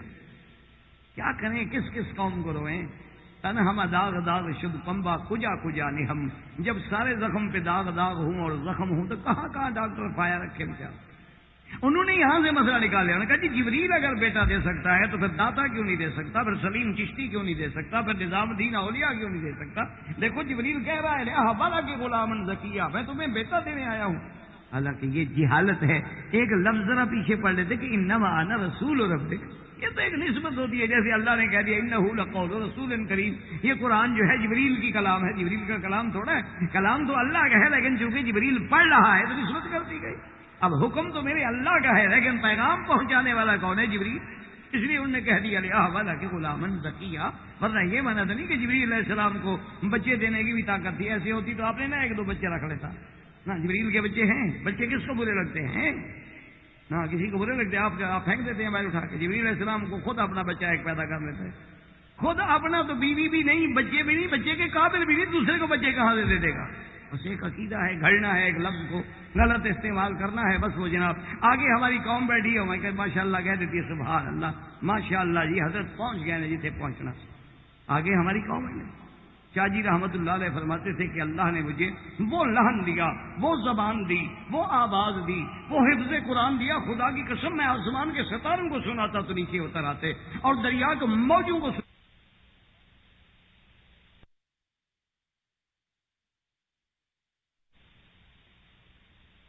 جبریل کے بچے ہیں، بچے کس کو برے لگتے ہیں؟ نہ کسی کو برے لگتے ہیں. آپ پھینک دیتے ہیں باہر اٹھا کے. جبریل علیہ السلام کو خود اپنا بچہ ایک پیدا کر لیتے ہیں. خود اپنا تو بیوی بھی نہیں، بچے بھی نہیں، بچے کے قابل بھی نہیں، دوسرے کو بچے کہاں سے دے دے گا؟ بس ایک عقیدہ ہے، گھڑنا ہے، ایک لفظ کو غلط استعمال کرنا ہے، بس وہ جناب. آگے ہماری قوم بیٹھی ہے، میں کہ ماشاء اللہ کہہ دیتی ہے سبحان اللہ، ماشاء اللہ جی حضرت پہنچ گئے نا جتنے پہنچنا. آگے ہماری قوم ہے. شاہ جی رحمت اللہ علیہ فرماتے تھے کہ اللہ نے مجھے وہ لہن دیا، وہ زبان دی، وہ آواز دی، وہ حفظ قرآن دیا. خدا کی قسم میں آسمان کے ستاروں کو سناتا تو نیچے اتر آتے، اور دریا کے موجوں کو سناتا تو تھم جاتی، پہاڑوں کو کہتا تو چوٹیاں نیچے جھک جاتی. لیکن میرا اس قوم سے واسطہ پڑا ہے جن کے معبود کا نام طاقت ہے، جو ڈنڈے والے کے آگے بھاگتی ہے اور دولت والے کے پیچھے دم ہلاتی ہے. اس قوم کا میں کیا کہا، اس کا کیا کر سکتا ہے کہ طاقت والا آ جائے سب آگے، سب ٹینشن. دولت والا آ جائے جناب سبحان اللہ، جناب آپ ہمارے گھر میں ضرور قدم رنجا فرمائیے. کبھی غریب کو بھی دعوت دی ہے کہ قدم رنجا فرمائیے. ساری زندگی میں مجھے بتائیں کہ سڑک پہ ایک چوکیدار جو جھاڑو لگا رہا ہے اس کو لے کے آپ نے کھانا کھلایا، کیا وہ بندہ نہیں ہے؟ وہ انسان نہیں ہے؟ وہ تمہاری ہمدردی کا حقدار نہیں ہے؟ اور جو پتہ نہیں تمہارا کھانا کھا کے تمہارے لیے کتنی دعائیں کرے گا. بڑا آدمی تو آ کے کہے گا یار کہاں پھنس گیا، ان کو تو بٹھانے کا طریقہ بھی نہیں آتا، ان کا تو ڈرائنگ روم بھی ٹھیک نہیں ہے، ان کا تو برتن بھی کوئی صاف نہیں آئے. ہم تو بڑے آداب سے کھانے والے لوگ تھے، یہ کیا لے کے آئے، کون کے چمچے ہیں؟ کہاں جناب وہ بیچارہ جو ہے بڑی اس کے روزن تھال کی کراکری میں کھانے والا اور غریبوں کے پاس آ جائے تو ہم کہاں سے کھلائیں گے؟ تو بہرحال میرے کہنے کا مقصد یہ تھا کہ ایک بنانا ہوتی ہے بات. اب جناب جب انہوں نے کہا یہ بات کہہ دی تو اب بی گھبرائی. قالت انا یکون لی غلام ولم یمسسنی بشر ولم اک بغیا. بی مریم کہتے ہیں کیا کہہ رہے ہیں؟ انا یکون لی غلام، مجھے کیسے بچہ ہوگا، کیسے لڑکا ہوگا؟ اب دیکھیں یہاں قرآن نے تین باتیں کی ہیں. وَلَمْ يَمْسَسْنِي بَشَرٌ، مجھے کسی انسان نے چھوا بھی نہیں، ہاتھ بھی نہیں لگایا. وَلَمْ أَكُ بَغِيًّا، اور نہ میں کوئی سرکش ہوں، نہ میں کوئی گناہگار عورت ہوں کہ میں بازاروں میں پھروں چلوں اور میں جس سے چاہوں گلے ملوں. ایمان سے کہو ہماری نہ مانو، صرف بی مریم کی بات مان کے اپنی عورتوں کو یہی تعلیم دو، ہماری بات نہ مانو. یعنی عورت کی عظمت اسی میں ہے کہ لم یمسسنی بشر، کہ مجھے کسی انسان نے چھوا نہیں. اللہ نے قرآن میں جو عورتیں جنت کی ذکر کی ہیں کہ لم یطمثہن انس قبلہم ولا جان، کہ اے مومن تیرے لیے یہ وہ حوریں ہیں جن کو بندہ تو بندہ کوئی جن بھی چھو کے نہیں گزرا، اتنی محفوظ ہے. خدا کے لیے عورت بنو، پھر اپنے مقام کو دیکھو کہ قرآن میں تیرا کیا مقام ہے، اللہ نے تمہیں کیا عظمت دی. یہ نہیں ہوتا کہ عورت کسی، ایک دفعہ مجھے یاد ہے کینیڈا میں تھا میں، تو ایک لڑکی نے وہ آئی بڑی بے ساختگی سے اور بڑی جیسے وہاں کی بے باکی ہوتی ہے، اور آ کے فوراً علیکم اللہ. اب جناب مولوی صاحب کے تو پسینے آ گئے کہ اب کیا کریں جناب. تو خیر میں نے کیا ہاتھ ملانا تھا، میں چپ کر کے کھڑا رہا، میں نے کہا السلام. تو ہاتھ میں نے آگے نہیں کیا، تو کہنے لگی کہ میرے ہاتھ بالکل صاف ہیں، آپ کیوں ڈر رہے ہیں؟ میرے ہاتھ بالکل ٹھیک ہیں، صاف ہیں، بالکل گندے نہیں ہیں، اور ہاتھ لگنے کیا ہو جائے گا؟ میں نے کہا بی بی یہ دو تاریں ہم سنتے ہیں بجلی کی ہوتی ہیں، ایک ارتھ ہوتی ہے ایک دوسری، ان کو اگر ٹکراؤ تو کیا ہوتا ہے؟ تو کہتی ہے ہم نے کہا یہ جن سے مخالف ہے، مرد اور عورت کو اللہ نے جن سے مخالف بنایا. تو جب دو نیگیٹو پازیٹو ٹکریں گے تو مخالف جب ہوگا تو لازمی بات ہے گڑبڑ تو ہوگی.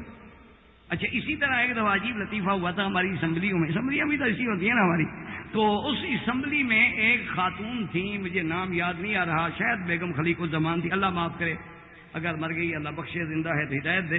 تو بہرحال وہ بھی بڑی عجیب عورت تھی اور منسٹر تھی، ایم این اے بھی نہیں تھی، منسٹر بھی ہو گئی، پہلے ایم این اے تھی منسٹر ہو گئی. اور وہ تھی بڑی اللہ ہدایت دے، جیسے کہتے ہیں نا بعض عورتیں ہوتی ہیں نا منہ پھٹ کہ بولنا ہی بولنا ہے، چپ کرنا ہی نہیں. اور پھر جناب اللہ رحمت کرے کہ بھئی وہ کہتے ہیں نا کہ ایک کریلا اور دوسرا نیم چڑھا، کہ ایک عورت ہو تیز زبان ہو، پھر ایم این اے ہو، پھر منسٹر وفاقی وزیر بن جائے تو تیزی تو حق ہے نا اس کا. تو وہ جناب کبھی کبھی مولانا ہزاروی صاحب رحمۃ اللہ علیہ، غلام غوث ہزاروی جو تھے وہ ایم این اے تھے، تو وہ موقع دیکھتی رہتی تھی کہ کوئی ایسا موقع بھی لیکن مولویوں کو میں جو ہے نا پریشان کروں. بیچاری کی عادت تھی، اب کیا کریں. تو ایک دن اس نے کیا کیا جناب کہ وہ اس نے اب یہ سوچا کہ براہ راست مولانا ہزاروی صاحب کو چھیڑتی ہوں تو مولوی ہیں یہ بھی معاف نہیں کریں گے، گلے پڑ جائیں گے. تو اس نے یہ کیا کہ جس لائن میں مولانا بیٹھے تھے سب MNA کو السلام علیکم السلام علیکم جناب السلام علیکم. مقصد یہ تھا کہ مولانا سے ہاتھ ملانا ہے. اب اگر مولانا ہاتھ نہ دیں تب بھی تو ایٹیکیٹ کے خلاف ہے یار. MNA ہے اتنے تنگ نظر ہیں کہ اپنی منسٹر سے ہاتھ نہیں ملاتے. اور اگر مولانا ہاتھ ملا لیں گے تو کیمرے تیار کھڑے ہیں تو فوٹو آ جائے گا. پھر بھی تو مولوی مرتا ہے، نہ ہاتھ ملائے مرتا ہے، نہ ملائے تو مرتا ہے. تو وہ جناب بڑی بےتابی سے آئی اور مولانا کو آ کے کہنے لگی السلام علیکم. مولانا کھڑے ہو گئے. فرمایا ملنا ہے تو گلے ملو، پھر بے لذت گناہ کا کیا مانا ہے. آگے مولانا ہزاروی تھا، وہ جناب بڑے آرام سے کھڑے ہو گیا. فرمایا کہ بی بی ملنا ہے تو گلے ملو نا، یہ بے لذت گناہ کیا مانا، تم دور کھڑے ہو ہاتھ ملا رہی ہو. وہ تو جناب وہیں ایسے ڈوب کے مر گئی نا. جب اس کو پتا ہوتا مولانا ہزاروی اسمبلی میں آتی نہیں تھی صاحب. اس نے کہا کہ جب تک یہ مولوی صاحب ہے میں نہیں آتی. تو یہ باتیں جو ہیں نا میرے عزیز، کہنے کا مقصد میرا یہ ہے کہ خدا کے لیے کم از کم ہماری بات نہ مانو، بی بی عائشہ کی نہ مانو، بی بی خدیجہ کی نہ مانو، بی بی فاطمہ کی نہ مانو، بی بی مریم کی تو مانو نا. بی بی مریم علیہ السلام کی بات تو مانو کہ بی بی اپنی صفت کیا بیان کری ہے کہ نہ میں سرکش ہوں، نہ میں نے گناہ کیا ہے. بغیہ کا معنی ہوتا ہے نعوذ باللہ یعنی حد سے گزرنے والی، زنا کرنے والی. ولم اکو بغیہ. اور دوسری ہے کہ لم یمسسنی بشر، مجھے تو کبھی کسی انسان نے ہاتھ بھی نہیں لگایا تو پھر مجھے بچہ کیسے ہوگا. انا یکون لی غلام. تو افسوس ہے کہ موجودہ دور کی جدید معلومات اگر ان کو ہوتے، وہ پرانا دور تھا نا، ورنہ جبریل کہہ دیتے کہ بھئی آج کل تو کوئی مسئلہ نہیں، کوئی بیبی ٹیوب کا مسئلہ حل کر لیں گے یا کوئی جین ڈھونڈ لیں گے، کوئی ایسا مسئلہ کہاں ہے. لیکن وہ دور تھا. اس کے بعد بہرحال اب دیکھیں حضرت جبریل علیہ السلام نے کیا جواب. قال كذلك قال ربك هو علي هين ولنجعله آية للناس ورحمة منا وكان أمرا مقضيا. حضرت جبریل نے کہا کہ بی بی کیوں گھبراتی ہو، تیرے رب کا فرمان ہے، میں تو قاصد ہوں، میں تو پیغام دینے والا ہوں. اور اللہ تبارک و تعالیٰ پہ آسان ہے. اللہ اگر مٹی سے آدم پیدا کر سکتے ہیں اور آدم سے حوا پیدا کر سکتے ہیں، اللہ تبارک و تعالیٰ بی بی مریم سے بھی عیسیٰ علیہ السلام پیدا کرنے پہ قادر ہیں. اور اللہ اپنی قدرت کی نشانی بنانا چاہتی ہیں. فَحَمَلَتْهُ فَانْتَبَذَتْ بِهِ مَكَانًا قَصِيًّا. دوسری قرآن کی آیت کہتی ہے اللہ نے حکم دیا جبریل پھونک مارو. جبریل علیہ السلام نے پھونک ماری. روح بھی تو ایک ہوا ہے نا، اللہ جانتے ہیں، امر ربی ہے نا. بس وہ منہ مبارک سے پھونک جو تھی وہ اندر داخل ہوئی اور اسی سے عیسیٰ ابن مریم جو ہے، اللہ تبارک و تعالیٰ کی شان ہے کہ اسی سے حمل ہو گیا. اللہ قادر ہیں، وہ چاہیں تو پھونک سے ہو جائے، وہ چاہیں تو پانی سے ہو جائے. اور عیسیٰ علیہ السلام کو تو اللہ نے پھونک سے، شاید خدا کی حکمت ہے نا کہ ان کو آسمانوں پہ جو اڑانا تھا تو پیدائش بھی پھونک سے ہو رہی ہے، ابتدا بھی یہیں سے. اسی لیے تو عیسیٰ علیہ السلام کے معجزے تھے نا کہ آپ پرندہ بنا کے پھونک مارتے پرندہ زندہ ہو کے اڑ جاتا. اللہ نے دکھا دیا کہ جس کے ہاتھ سے پرندے بن کے اڑ سکتے ہیں اس کو میں اڑا کے آسمانوں پہ لے جاؤں تو مشکل ہے، عقل کی بات کرو. تو اس لیے جناب یہ ہے کہ بی بی صاحبہ جب حمل ہوا فَانْتَبَذَتْ بِهِ مَكَانًا قَصِيًّا. بی بی صاحبہ اپنے اہل و عیال کو چھوڑ کے دور افتادہ مقام پہ چلی گئیں، کیونکہ یہ تو روزانہ باتیں ہوں گی اور لوگ اعتراض کریں گے کہ ایک بی بی ہے، کنواری ہے، شادی نہیں، پھر حمل ہے. عجیب بات. تو چلو میں ایک دور افتادہ مقام پہ جب چلی جاؤں گی تو کم از کم اس وقت تک تو باتوں سے محفوظ رہوں گی. اور علماء نے لکھا ہے کہ وہ مقام کون سا تھا؟ بیت اللہ، یہاں عیسیٰ علیہ السلام پیدا ہوئے. بی بی جو تھی وہیں چلی گئی. اور اس کے بعد جو ہے فَأَجَاءَهَا الْمَخَاضُ إِلَىٰ جِذْعِ النَّخْلَةِ قَالَتْ يَا لَيْتَنِي مِتُّ قَبْلَ هَٰذَا وَكُنتُ نَسِيًّا منسیا. اب جب بی بی کو درد ذہ شروع ہوا، وقت ولادت کے جب دردیں شروع ہوئیں تو اب بی بی گھبرائی. ایک کھجور کے تنے کے قریب بیٹھی ہوئی تھی اور کہنے لگی کہ کاش میں مر گئی ہوتی اس واقعے سے پہلے، اور میں بھولی بصری ہو گئی تھی، مجھے آج یہ وقت تو نہ دیکھنا پڑتا. اور یہ بات بھی یاد رکھیں کہ یہودیت کہتی ہے کہ یوسف النجار کا بیٹا ہے. اللہ معاف کرے، اگر ایک عورت کا اپنے محبت سے کسی مرد کا بیٹا ہو تو وہ تو درد بھول جاتی ہے، وہ مرنے کی تمنائیں تھوڑی کرتی ہے. وہ تو سمجھتی ہے کہ آج میں ایک عظیم تحفہ اپنے محبوب کے لیے تخلیق کر رہی ہوں. وہ تو گھبرانے، بات تو اسی لیے گھبرانے تھی کہ کنواری ہے، پاک بی بی ہے اور حمل ہو گیا. فناداها من تحتها الا تحزني قد جعل ربك تحتك سريا. اللہ تبارک و تعالی نے فرشتے کو حکم دی کہ بی بی مریم کو آواز دو اور کہو کہ مت گھبرائے، گھبرانے کی ضرورت نہیں ہے، ہم نے تمہارے نیچے تمہارے قریب جو ہے ایک نہر جاری کر دی ہے، پانی کی ایک چھوٹی سی نہر جاری ہے. اللہ کی شان ہے. اور اس کے بعد اللہ نے دوسرا حکم کیا دیا، فرمایا وَهُزِّي إِلَيْكِ بِجِذْعِ النَّخْلَةِ تُسَاقِطْ عَلَيْكِ رُطَبًا جَنِيًّا. اور بی بی جس کھجور کے پاس بیٹھی ہو اس کے تنے کو ہلاؤ. ایک کمزور لڑکی سے کیا ہلے گا، لیکن فرمایا ہلاؤ، تمہارا کام ہے، اور اس کے اوپر ہم تمہارے لیے تازہ کھجوریں بھیجیں گے. اس لیے علماء نے لکھا کہ اللہ تبارک و تعالیٰ اگر چاہتے تو انگور بھی پیدا کر سکتے تھے، انار بھی پیدا کر سکتے تھے، ہر پھل پیدا کر سکتے تھے. اس میں سبق دیا گیا کہ عورت کے لیے ولادت سے پہلے یا ولادت کے وقت یا ولادت کے بعد میں کھجوروں سے زیادہ بہتر غذا کوئی نہیں ہوتی، اس سے بہتر کوئی مقوی چیز نہیں ہوتی، ورنہ اللہ وہ عطا فرما دیتے. اور حکم دیا فَكُلِي وَاشْرَبِي وَقَرِّي عَيْنًا.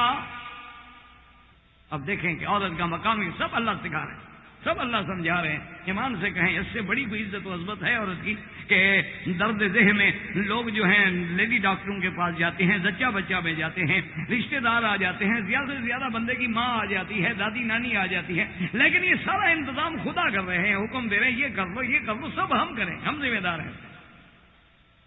اور وَكُلِي وَاشْرَبِي، کھاؤ پیو، کھجوریں کھاؤ، پانی پیو. وَقَرِّي وَاشْرَبِي وَقَرِّي عَيْنًا. اس پہ ایک مفسر رحمۃ اللہ علیہ، اللہ اس کی قبر پہ کروڑوں رحمتیں کرے، وہ فرماتے ہیں کُلِی مِنَ التَّمَرِ النَّقِی کُلِی مِنَ التَّمَرِ الْجَنِی مِنَ الرَّطَبِ الْجَنِی وَاشْرِبِی الْمَاءَ النَّقِی وَقَرِّی عَیْنَکِ مِنَ الْوَلَدِ النَّبِی.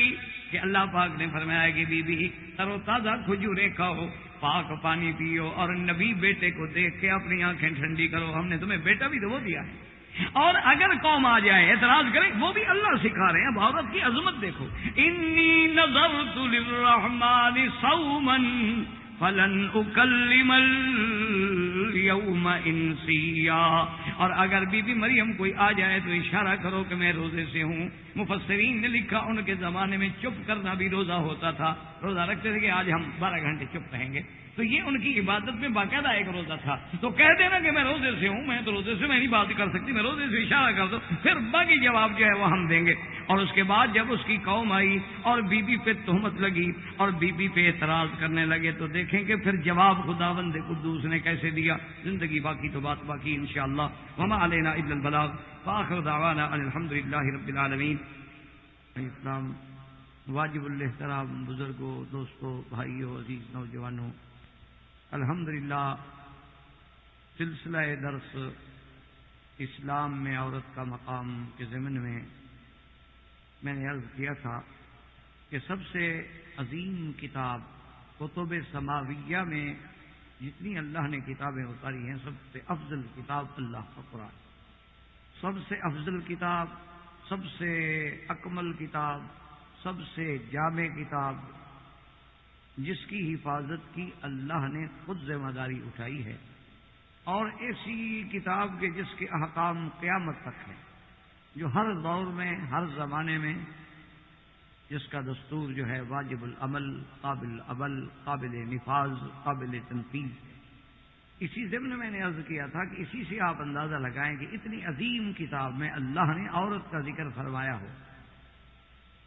اگر عورت ایک غیر اہم چیز، یا عورت کا اسلام میں کوئی مقام ہی نہ ہو، یا عورت کی اسلام میں کوئی عزت و عظمت ہی نہ ہو، بلکہ دیگر ادیان کی طرح اس کو نعوذ باللہ ایک حقیر اور ایک منبع شر، یعنی موجودہ دور میں آپ دیکھیں کہ آج دنیا اپنے علوم جدیدہ میں کہاں پہنچ گئی، لیکن آج بھی جو اپنے آپ کو بہت بڑا پڑھا لکھا اور بہت بڑا مفکر، مدبر اور پورے عالم کے حکمرانی کا حقدار سمجھتے ہیں، ان قوموں کا یہ عالم ہے کہ بی بی حوا علیہ السلام کو وہ ایوا کہتے ہیں. وہ اس کو بی بی حوا نہیں کہتے، وہ کہتے ہیں کہ وہ ایوا یعنی ایول سے تھی، یعنی منبع شرارت فساد، جس قوم کا یہ عالم، وہ کہتے ہیں اسی عورت کی وجہ سے سارا نظام تبدیل ہوا، آدم علیہ السلام کو جنت سے نکلنا پڑا، آدم علیہ السلام پہ سارا عتاب آیا، کیونکہ وہ ایوا تھی، وہ ایول تھی۔ جن کا تصور یہ ہو، اور تصور بھی اپنی ماں کے بارے میں، اپنی والدہ کے بارے میں، وہ عورتوں کی آزادی کے حق، وہ عورتوں کی عظمت کی علمبردار ہے۔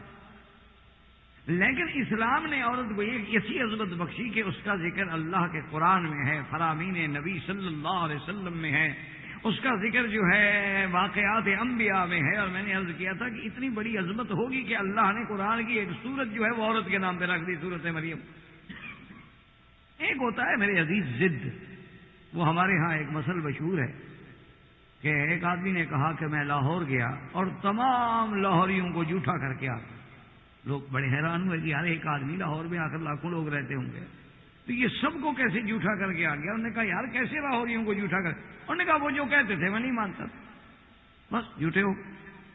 ایک تو ہے نا جی کہ آپ ایک ذہن میں پہلے بات بٹھا دیں گے جو اسلام کہتا ہے آپ نہیں مانیں، اور جو اسلام نے کہا ہے نعوذ باللہ وہ غلط ہے۔ آج پوری دنیا میں آپ دیکھیں، انٹرنیٹ پہ آپ جائیں، آپ دنیا میں معلومات حاصل کریں، آج پوری دنیا میں صرف وہ ایک کام کر رہے ہیں کہ دیکھو جی یہ قرآن شریف میں لکھا ہوا ہے کہ کافر جو ہیں وہ قتل کر دیے جائیں، کافروں کو قتل کرو، دیکھو یہ قرآن میں، دیکھو جی یہ قرآن پاک میں لکھا ہوا ہے کہ یہود و نصارہ جو ہیں وہ تمہارے دشمن ہیں۔ تو بنیادی طور پہ قرآن جب ان کو ہماری دشمنی کا سبق دیتا ہے تو ہماری ان سے دوستی کیسے ہو سکتی ہے؟ وہ تو کہتے ہیں ہمارے دشمن۔ دیکھو جی قرآن کہتا ہے کہ کافروں کے ساتھ جہاد کرو، کافروں کے ساتھ سختی سے پیش آؤ، اور مومن کی نشانی ہی یہ ہے کہ کافروں کے لیے وہ بڑا سخت ہوتا ہے۔ وہ یہ ساری چیزیں یعنی کوٹ کر کے اور اتنا ٹکڑا لگا کے جو ان کے مفادات کے حامل ہے، اور پھر وہ بڑے بڑے چینلز پر علماء کو بھی ساتھ بلا لیتے ہیں، لیکن ان کا انداز ایک ایسا ہوتا ہے، کیونکہ آج کل پوری دنیا میں میڈیا ہے، انداز یہ ہوتا ہے کہ دیکھو جی قاتل الذین کفروا، یہ ہے، اس کا ترجمہ کرو جی مولوی صاحب، بس اور ہم آپ سے تقریر نہیں سننے گے، اس آیت کا ترجمہ کرو۔ اب ترجمہ تو یہی کرے گا بیچارہ جو ہے، یا ایھا النبی جاہد الکفار، اس کا یہ مولانا ترجمہ کر، دیکھیں آپ عالم ہیں، آپ اسلام کے عالم ہیں، آپ مسلمانوں کے بہت بڑے پیش، اس آیت کا صرف لفظی ترجمہ کرو، آگے بات نہیں کرنی۔ وَاقْتُلُوا الْمُشْرِكِينَ حَيْثُ وَجَدتُّمُوهُمْ، مشرکین کو قتل کرو جہاں ملے، فَاقْتُلُوهُمْ عِندَ الْمَسْجِدِ الْحَرَامِ، ان کو مسجد الحرام کے نزدیک بھی قتل کرو۔ المؤمنون والمؤمنات بعضهم اولیاء بعض، کہ مومن مومن کا دوست ہوتا ہے، والکافرون وہ کافر جو ہیں بعضهم اولیاء بعض، وہ آپس میں ایک دوسرے کے دوست ہیں، تمہارے دوست نہیں۔ وَلَتَجِدَنَّ أَشَدَّ النَّاسِ عَدَاوَةً لِلَّذِينَ آمَنُوا الْيَهُودَ، کہ سب سے بڑی عداوت رکھنے والی قوم جو ہے وہ یہود ہے۔ ان کا ترجمہ وہ کہتے ہیں دیکھو جی یہ ہے ان کا قرآن، یہ تو سب سے بڑی اہم کتاب ہے جو لوگوں کو لڑائی سکھا رہی ہے، فساد سکھا رہی ہے، لوگوں کو قتل سکھا رہی ہے، غارت گری سکھا رہی ہے، لوگوں کو لڑنے کا سبق دے رہی ہے۔ جب یہ عالم ہو پوری دنیا میں، اور مسلمان جو ہیں ہم آج بھی صرف ان مسائل میں جو فروعی مسائل ہیں، ان مسائل میں جس میں صرف اعلیٰ اولا افضل غیر افضل کی باتیں ہیں، ان مسائل میں جو مستحبات ہیں، ان مسائل میں جن کے کرنے نہ کرنے سے کوئی فرق نہیں پڑتا ہے، اس میں الجھے ہوئے ہیں۔ بے عین ہی آج وہی ہمارے ادبار کا عالم ہے جو اسپین کے زمانے میں تھا کہ امت مسلمہ کو کفر مٹانے کے لیے تلا ہوا تھا، لیکن وہ مولوی یہ بحث کر رہے تھے کہ سوئی کے ناکے سے فرشتہ گزر سکتا ہے کہ نہیں گزر سکتا، اور کوا حلال ہے یا حرام۔ تو خدا کے لیے اللہ کے قرآن کو سمجھے اور ان کی تلبیسات سے بچنے کی کوشش کریں کہ اسلام نے کفار مشرکین سے قتال کا حکم کب دیا، کیوں دیا؟ کبھی اس پس منظر پہ غور کیا ہے کہ سرکار دو عالم نے نبوت ملنے کے بعد کتنا عرصہ مکی زندگی گزاری؟ 13 سال۔ 13 سال کون سا وہ ظلم و تشدد ہے جو مشرکین مکہ اور کفار قریش نے سرکار دو عالم اور صحابہ کے خلاف نہیں کیا؟ لیکن صحابہ نے کسی کو تھپڑ بھی مارا ہے۔ لیکن کیا کیا جائے کہ اگر ان کے 4 آدمی مر جائیں تو وہ فساد فی العالم ہے، اور وہ 4 کے بدلے میں لاکھوں کو مار ڈالیں وہ امن قائم کرنے کا ذریعہ ہے۔ اب جب منطق یہ ہو جائے تو بات سمجھ کیسے آئے گی؟ خرد کا نام جنوں رکھ دیا اور جنوں کا نام خرد، جو چاہے تیرا حسن کرشمہ ساز۔ بات یہ ہے کہ اسلام کہتا ہے کہ مثلا یہود و نصارہ جو ہیں وہ تمہارے دوست نہیں بن سکتے. قرآن نے ایک بات کی ہے، ایک واقعہ نقل کیا ہے. تو کیا قرآن کی یہ بات آج علم نشرہ نہیں، صادق نہیں ہوگی، سچی نہیں ہوگی کہ جو قرآن نے کہا وہ ٹھیک ہے، تم کبھی دوست نہیں بنے؟ تو بجائے اس کے کہ تم قرآن کی صداقت کو مان لیتے، تم تسلیم کرتے کہ جو قرآن نے 1400 سال پہلے کہا تھا وہی آج. جو قرآن پاک نے 1400 سال پہلے کہا تھا زمانہ بخت نصر کا ہو، وہ زمانہ دور جو ہے وہ ہٹلر کا ہو، وہ دور جو ہے کسی مسولینی کا ہو، وہ دور جو ہے کسی کمیونسٹ بلاک کا ہو، کسی سرمایہ دار بلاک کا ہو، ایمان سے بتائیں اللہ کے گھر میں بیٹھ کے کہ مسلمانوں پہ ظلم و تشدد ہوا، مسلمانوں پہ قتل عام ہوا اور مسلمانوں کا خون بہایا گیا، اور رونے پہ بھی پابندی لگائی گئی کہ آپ رو بھی نہیں سکتے.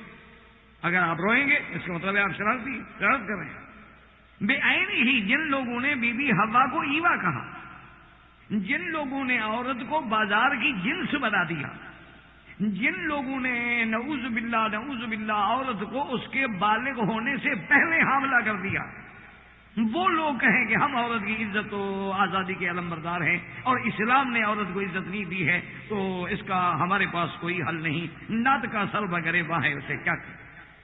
آپ جاتے ہیں، آپ دنیا میں جاتے ہیں، آپ دیکھتے ہیں کہ کون سا وہ کام ہے جو عورت سے نہیں دیا جا رہا. یعنی جو مذہب، جو دین اسے اپنے گھر کی ملکہ بنا کے بٹھائے وہ ظالم ہے. جو اسی عورت سے ٹریلر چلوائے، یعنی آپ روڈ پہ جا رہے ہیں، بڑے بڑے ٹریلر جو ہیں وہ عورتیں چلا رہی ہیں، اکیلی عورت ہے، وہ ڈرائیونگ کر رہی ہے اور سینکڑوں میل کے فاصلے بیچاری طے کری ہے، کہاں کو رات سوئے گی، کہاں گزارے گی، کس حال میں ہوگی، اور اکیلی ہے، اس کے ساتھ کیا کچھ نہیں ہو سکتا ہے. وہ آزادی ہے. آپ یعنی کسی دنیا کے علاقوں میں چلے جائیں، بڑے بڑے سروس اسٹیشنوں پہ آپ جائیں گے کہ عورتیں جو ہیں رات کو 2 بجے بھی کھڑی ہیں بیچاری سروس کیفیٹیریا میں ڈیوٹی کر رہی ہیں. کیا یہ آزادی ہے؟ اور جو اسلام اس کے تحفظ کا، اس کے مقام کا یہ ہے کہ بھئی عورت جو ہے وہ کیوں ڈرائیور بنے.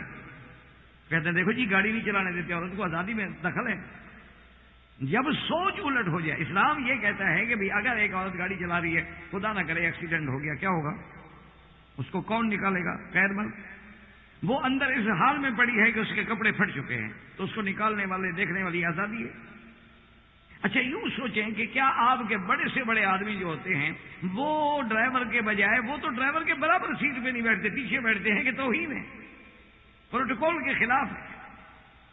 وہ ڈرائیور کے برابر بیٹھنے کے لیے تیار نہیں، ان کی توہین ہو رہی ہے، اسی ڈرائیور سیٹ پہ عورت کو بٹھانا چاہتے ہیں جو کہ آزادی ہے.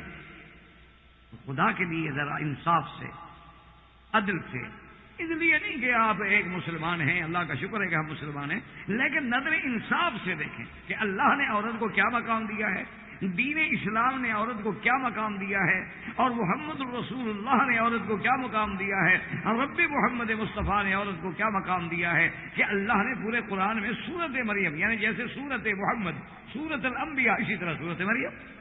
تو اسی زمانے میں ہم نے درس میں، سابقہ درس میں پڑھا بی بی مریم کا قصہ، اور اس بات پہ ہم پہنچے کہ جب بی بی صاحبہ کو اللہ کی قدرت سے اور جبریل علیہ السلام کے بھیجنے سے اور نفخ روح سے حمل ٹھہر گیا، تو اب جناب بی بی صاحبہ آئیں، اس کے بعد ایک درخت کے کنارے پناہ لی، اللہ نے ان کے لیے کھجوریں بھیجی اور اللہ پاک نے ان کی حفاظت کی. بچہ پیدا ہوا حضرت عیسیٰ علیہ السلام، سیدنا عیسیٰ علیہ السلام، جس کو صرف مسلمان نہیں بلکہ عیسائی بھی مانتے ہیں، اور وہ مانتے میں اتنا غلو کرتے ہیں وہ تو خدا کا بیٹا مان لیتے. سیدنا عیسیٰ علیہ السلام جب پیدا ہو گئے تو اب جناب بی بی مریم کی یہ بات جو تھی آخر چلتے چلتے قوم میں پہنچی، برادری میں پہنچی. قوم کے بڑے، قوم کے معقول، قوم کے لوگ جو تھے وہ سارے دوڑے ہوئے آئے اور آگے بی بی مریم کا گھیراؤ کر. اب آپ یہ دیکھیں، اس میں کوئی شک نہیں ہمارا ایمان ہے عیسیٰ علیہ السلام کے بارے میں، لیکن یہ دیکھو کہ یہ سارا جو انتظام ہو رہا ہے، اور اللہ عیسیٰ علیہ السلام کو اس عمر میں جو معجزات دے رہے ہیں، ان کا مقصد کیا ہے کہ ایک عورت کی عزت پہ جو داغ ہے اس کو اللہ دور کرنا چاہتا ہے. یعنی معجزہ عیسیٰ علیہ السلام ہے، لیکن اس معجزے کا مقصد کیا ہے؟ فَأَتَتْ بِهِ قَوْمَهَا تَحْمِلُهُ قَالُوا يَا مَرْيَمُ لَقَدْ جِئْتِ شَيْئًا فَرِيًّا يَا أُخْتَ هَارُونَ مَا كَانَ أَبُوكِ امْرَأَ سَوْءٍ وَمَا كَانَتْ أُمُّكِ بَغِيًّا. اب قوم آگے کہ یہ کیا؟ کہ بغیر شادی کے اور بغیر نکاح کے ایک بچے کا پیدا ہونا، یہ کیا بات ہے؟ اور یا اخت ہارون ہے، ہارون کی بہن، یاد رکھیں اس سے مراد ہارون علیہ السلام پیغمبر نہیں۔ یہ بہت بڑا مغالطہ لگتا ہے لوگوں کو کہ موسیٰ علیہ السلام کے بھائی تھے نا حضرت ہارون، کہ ان سے نسبت کی گئی۔ حضرت ہارون موسیٰ علیہ السلام کے زمانے میں اور بی بی مریم کے زمانے میں تو معبود بین المشرکین ہے۔ موسیٰ علیہ السلام کے زمانے میں اور حضرت عیسیٰ علیہ السلام کے زمانے میں تو بڑا فرق ہے۔ تو اس کے دو جواب دیے ہیں مفسرین کرام نے، یاد رکھیں۔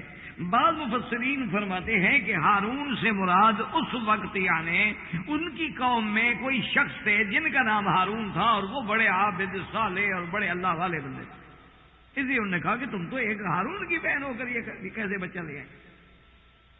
اور بعض علماء یہ فرماتے ہیں کہ اس دور میں بھی لوگ سیدنا ہارون علیہ السلام سے نسبت کرتے تھے اگر کوئی نیک آدمی ہو کہ بھئی یہ تو واقعی ہارون علیہ السلام کا بھائی ہے، جیسے ہم کہتے ہیں بھئی یہ تو کوئی فرشتہ انسان ہے بھائی، اور بھئی یہ تو کوئی صحابہ کی صف کا آدمی ہے، جیسے بہت سارے علماء اور کتابوں میں بھی لکھتے ہیں کسی کی صلاحیتوں کو دیکھ کے، جیسے عمر ابن عبدالعزیز کو کہتے ہیں بھئی یہ تو ثانی عمر ہے، حالانکہ کہاں امیر المومنین عمر بن الخطاب اور کہاں عمر بن عبدالعزیز، وہ خلیفہ راشد ہے اور یہ تابعی ہے۔ لیکن اس لیے بعض علماء نے فرمایا کہ حضرت ہارون سے نسبت کی جاتی تھی کہ بھی تم تو پیغمبروں کے خاندان سے ہو، اور اللہ تبارک و تعالی نے تمہیں تو ہمیشہ ایسے نوازا ہے کہ تمہارا باپ عمران، تمہاری والدہ امرأۃ عمران، تمہاری تربیت کرنے والا حضرت زکریا، اور تم انبیاء کے نقش قدم پہ چلنے والی بیوی ہوگی۔ یا اخت ہارون ما کان ابوک امرأ سوء، نہ تو تمہارا باپ برا تھا، وما کانت امک بغیہ، اور نہ تیری ماں جو ہے نعوذ باللہ وہ سرکش تھی کہ وہ گناہ کرنے والی ہو۔ جب تیرا باپ کا خاندان بھی ٹھیک ہے، تیری والدہ کا خاندان بھی ٹھیک ہے، تو تم یہ کیسے نکلے؟ آج بھی آدمی دیکھو نا جی، جب کسی کو نصیحت کرتا ہے یا تنبیہ کرتا ہے تو کہتا ہے کہ بھائی تمہارا باپ ایسا، تمہارا خاندان ایسا، بابا تمہارا دادا دادی ایسے، یہ تم نے کیا کیا؟ جب قوم اس پہ حد سے زیادہ، چونکہ صیغہ اللہ نے قرآن میں فرمایا نا کہ سارے کے سارے بول پڑے قالوا یا مریم، یعنی کہ ایک نے بات کی سب بول، فاشارت الیہ قالوا کیف نکلم من کان فی المہد صبیا۔ اب بی بی کو تو اللہ کا حکم تھا کہ ایسا وقت جب آئے گا ہم تیری حفاظت کریں گے، اور تیری ذمہ داری فقط یہ ہے کہ تم چپ کا روزہ رکھ لینا کہ انی نذرت للرحمن صوما فلن اکلم اليوم انسیا۔ تو اب بی بی نے اسی حکم خدا بندی کے مطابق کوئی جواب نہیں دیا، کوئی بات نہیں کی۔ فاشارت الیہ قالوا کیف نکلم من کان فی المہد صبیا۔ جب بی بی نے اشارہ کیا حضرت عیسیٰ علیہ السلام کی طرف جو ابھی کپڑے کے جھولے میں لیٹے ہوئے ہیں، آپ نے کہا اشارت الیہ کہ اس سے بات کریں، یعنی خود تو بات نہیں کرتی اس سے بات کریں، تو اب قوم اور بگڑ گئی، اب قوم جو تھی وہ اور غصے میں آ گئی کہ یہ عجیب بات۔ انہوں نے کہا بھائی یہ مسئلہ یہی ہے، اسی کو کہتے ہیں کہ چوری اور پھر سینہ زوری، کہ بھئی ایک تو غلطی کر کے بیٹھی ہے، بغیر شادی کے بغیر خاوند کے بچہ لے کے بیٹھی ہے، اور الٹا کہتی ہے جی بچے سے پوچھو۔ اللہ اکبر۔ لیکن اللہ کے جو بندے ہیں نا ان کے ہر کلام میں ایک راز وہ سمجھنے والے۔ اسی لیے آپ دیکھیں نا کہ سیدنا ابراہیم علیہ السلام پہ جب قوم چڑھی ہے، قوم دوڑی ہے، اور قوم کٹھے ہو کے آ گئی اور جلوس نکال کے آ گئی کہ عجیب ہو گیا کہ ہمارے عبادت خانے میں جا کر ہمارے سارے آلہہ کے ساتھ اتنی بڑی زیادتی۔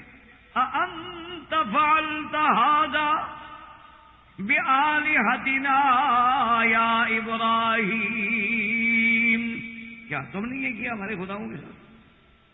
اس وقت ابراہیم علیہ السلام نے کیا کہا تھا؟ قال بل فعله كبيرهم هذا فاسألوهم إن كانوا ينطقون۔ انہوں نے کہا کہ نہیں میں نے تو نہیں کیا، ان کے بڑے نے کیا۔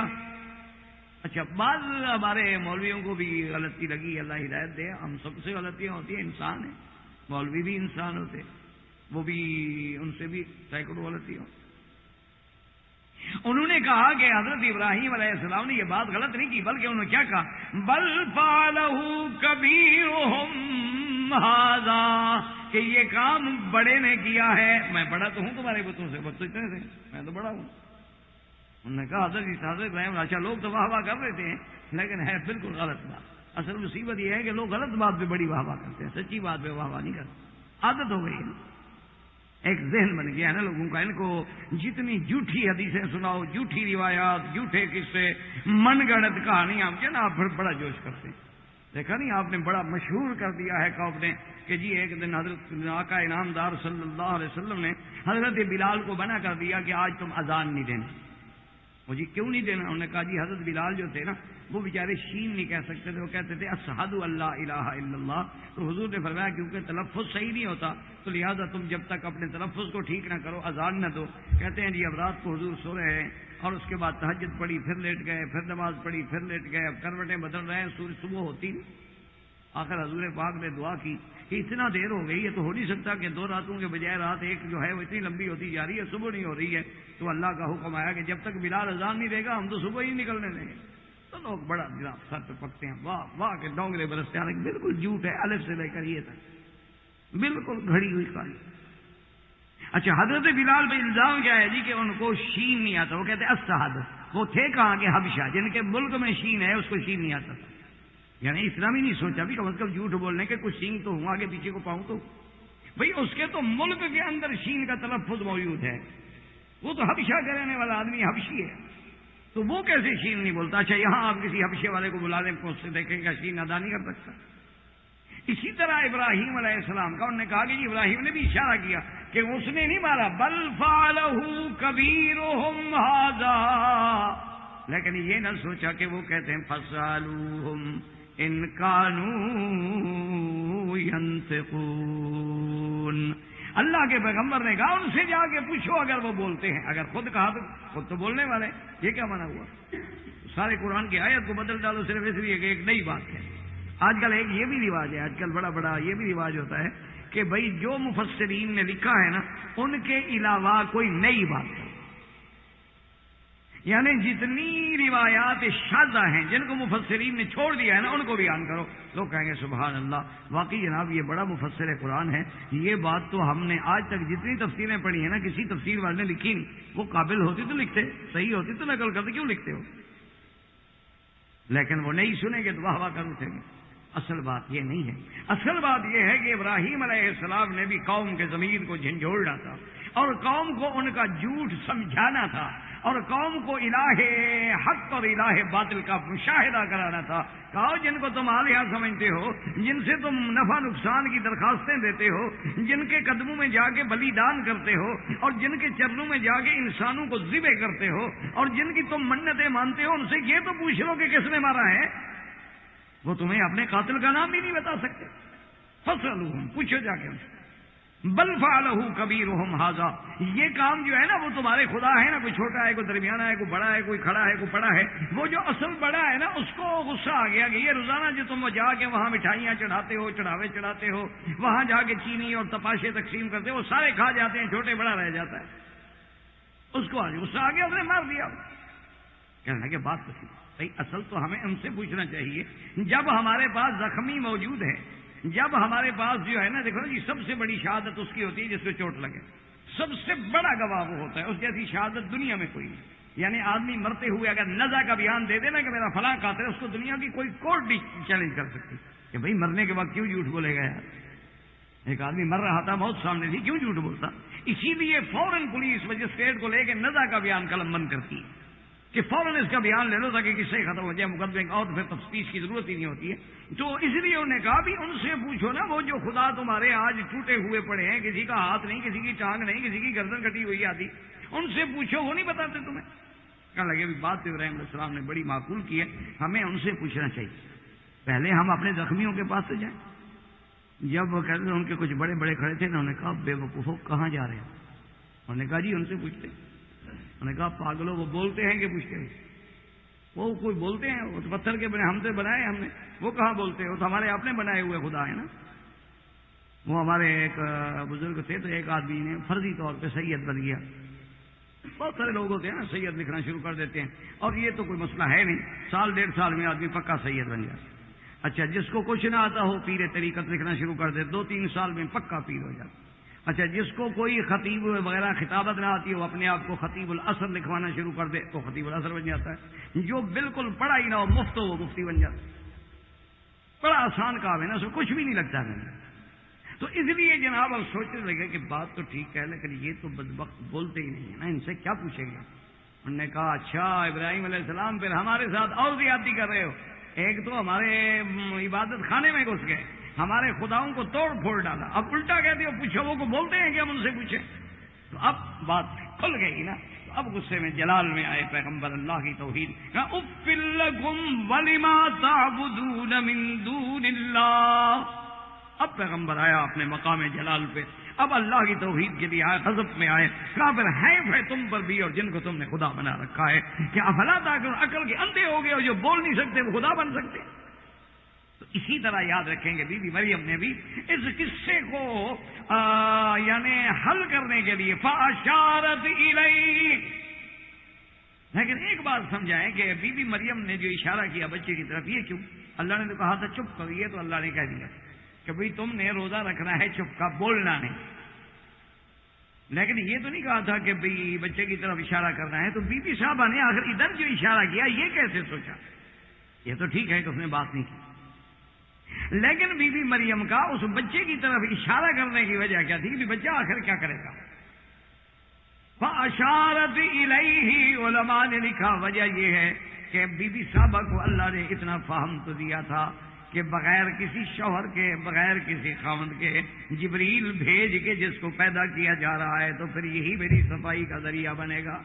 اتنا تو بی بی بھی سمجھ گئی نا کہ اللہ نے اتنا شرف جو بخشا ہے، تو جس کو پیدا کرنے کے لیے اللہ نے جبریل کو بھیجا ہے، جبریل آیا انسان بن کے، تو میری عزت و عصمت پر اعتراض جو ہو رہا ہے تو اسی بچے کی وجہ سے ہو رہا ہے، تو جواب بھی یہی بچہ دے گا۔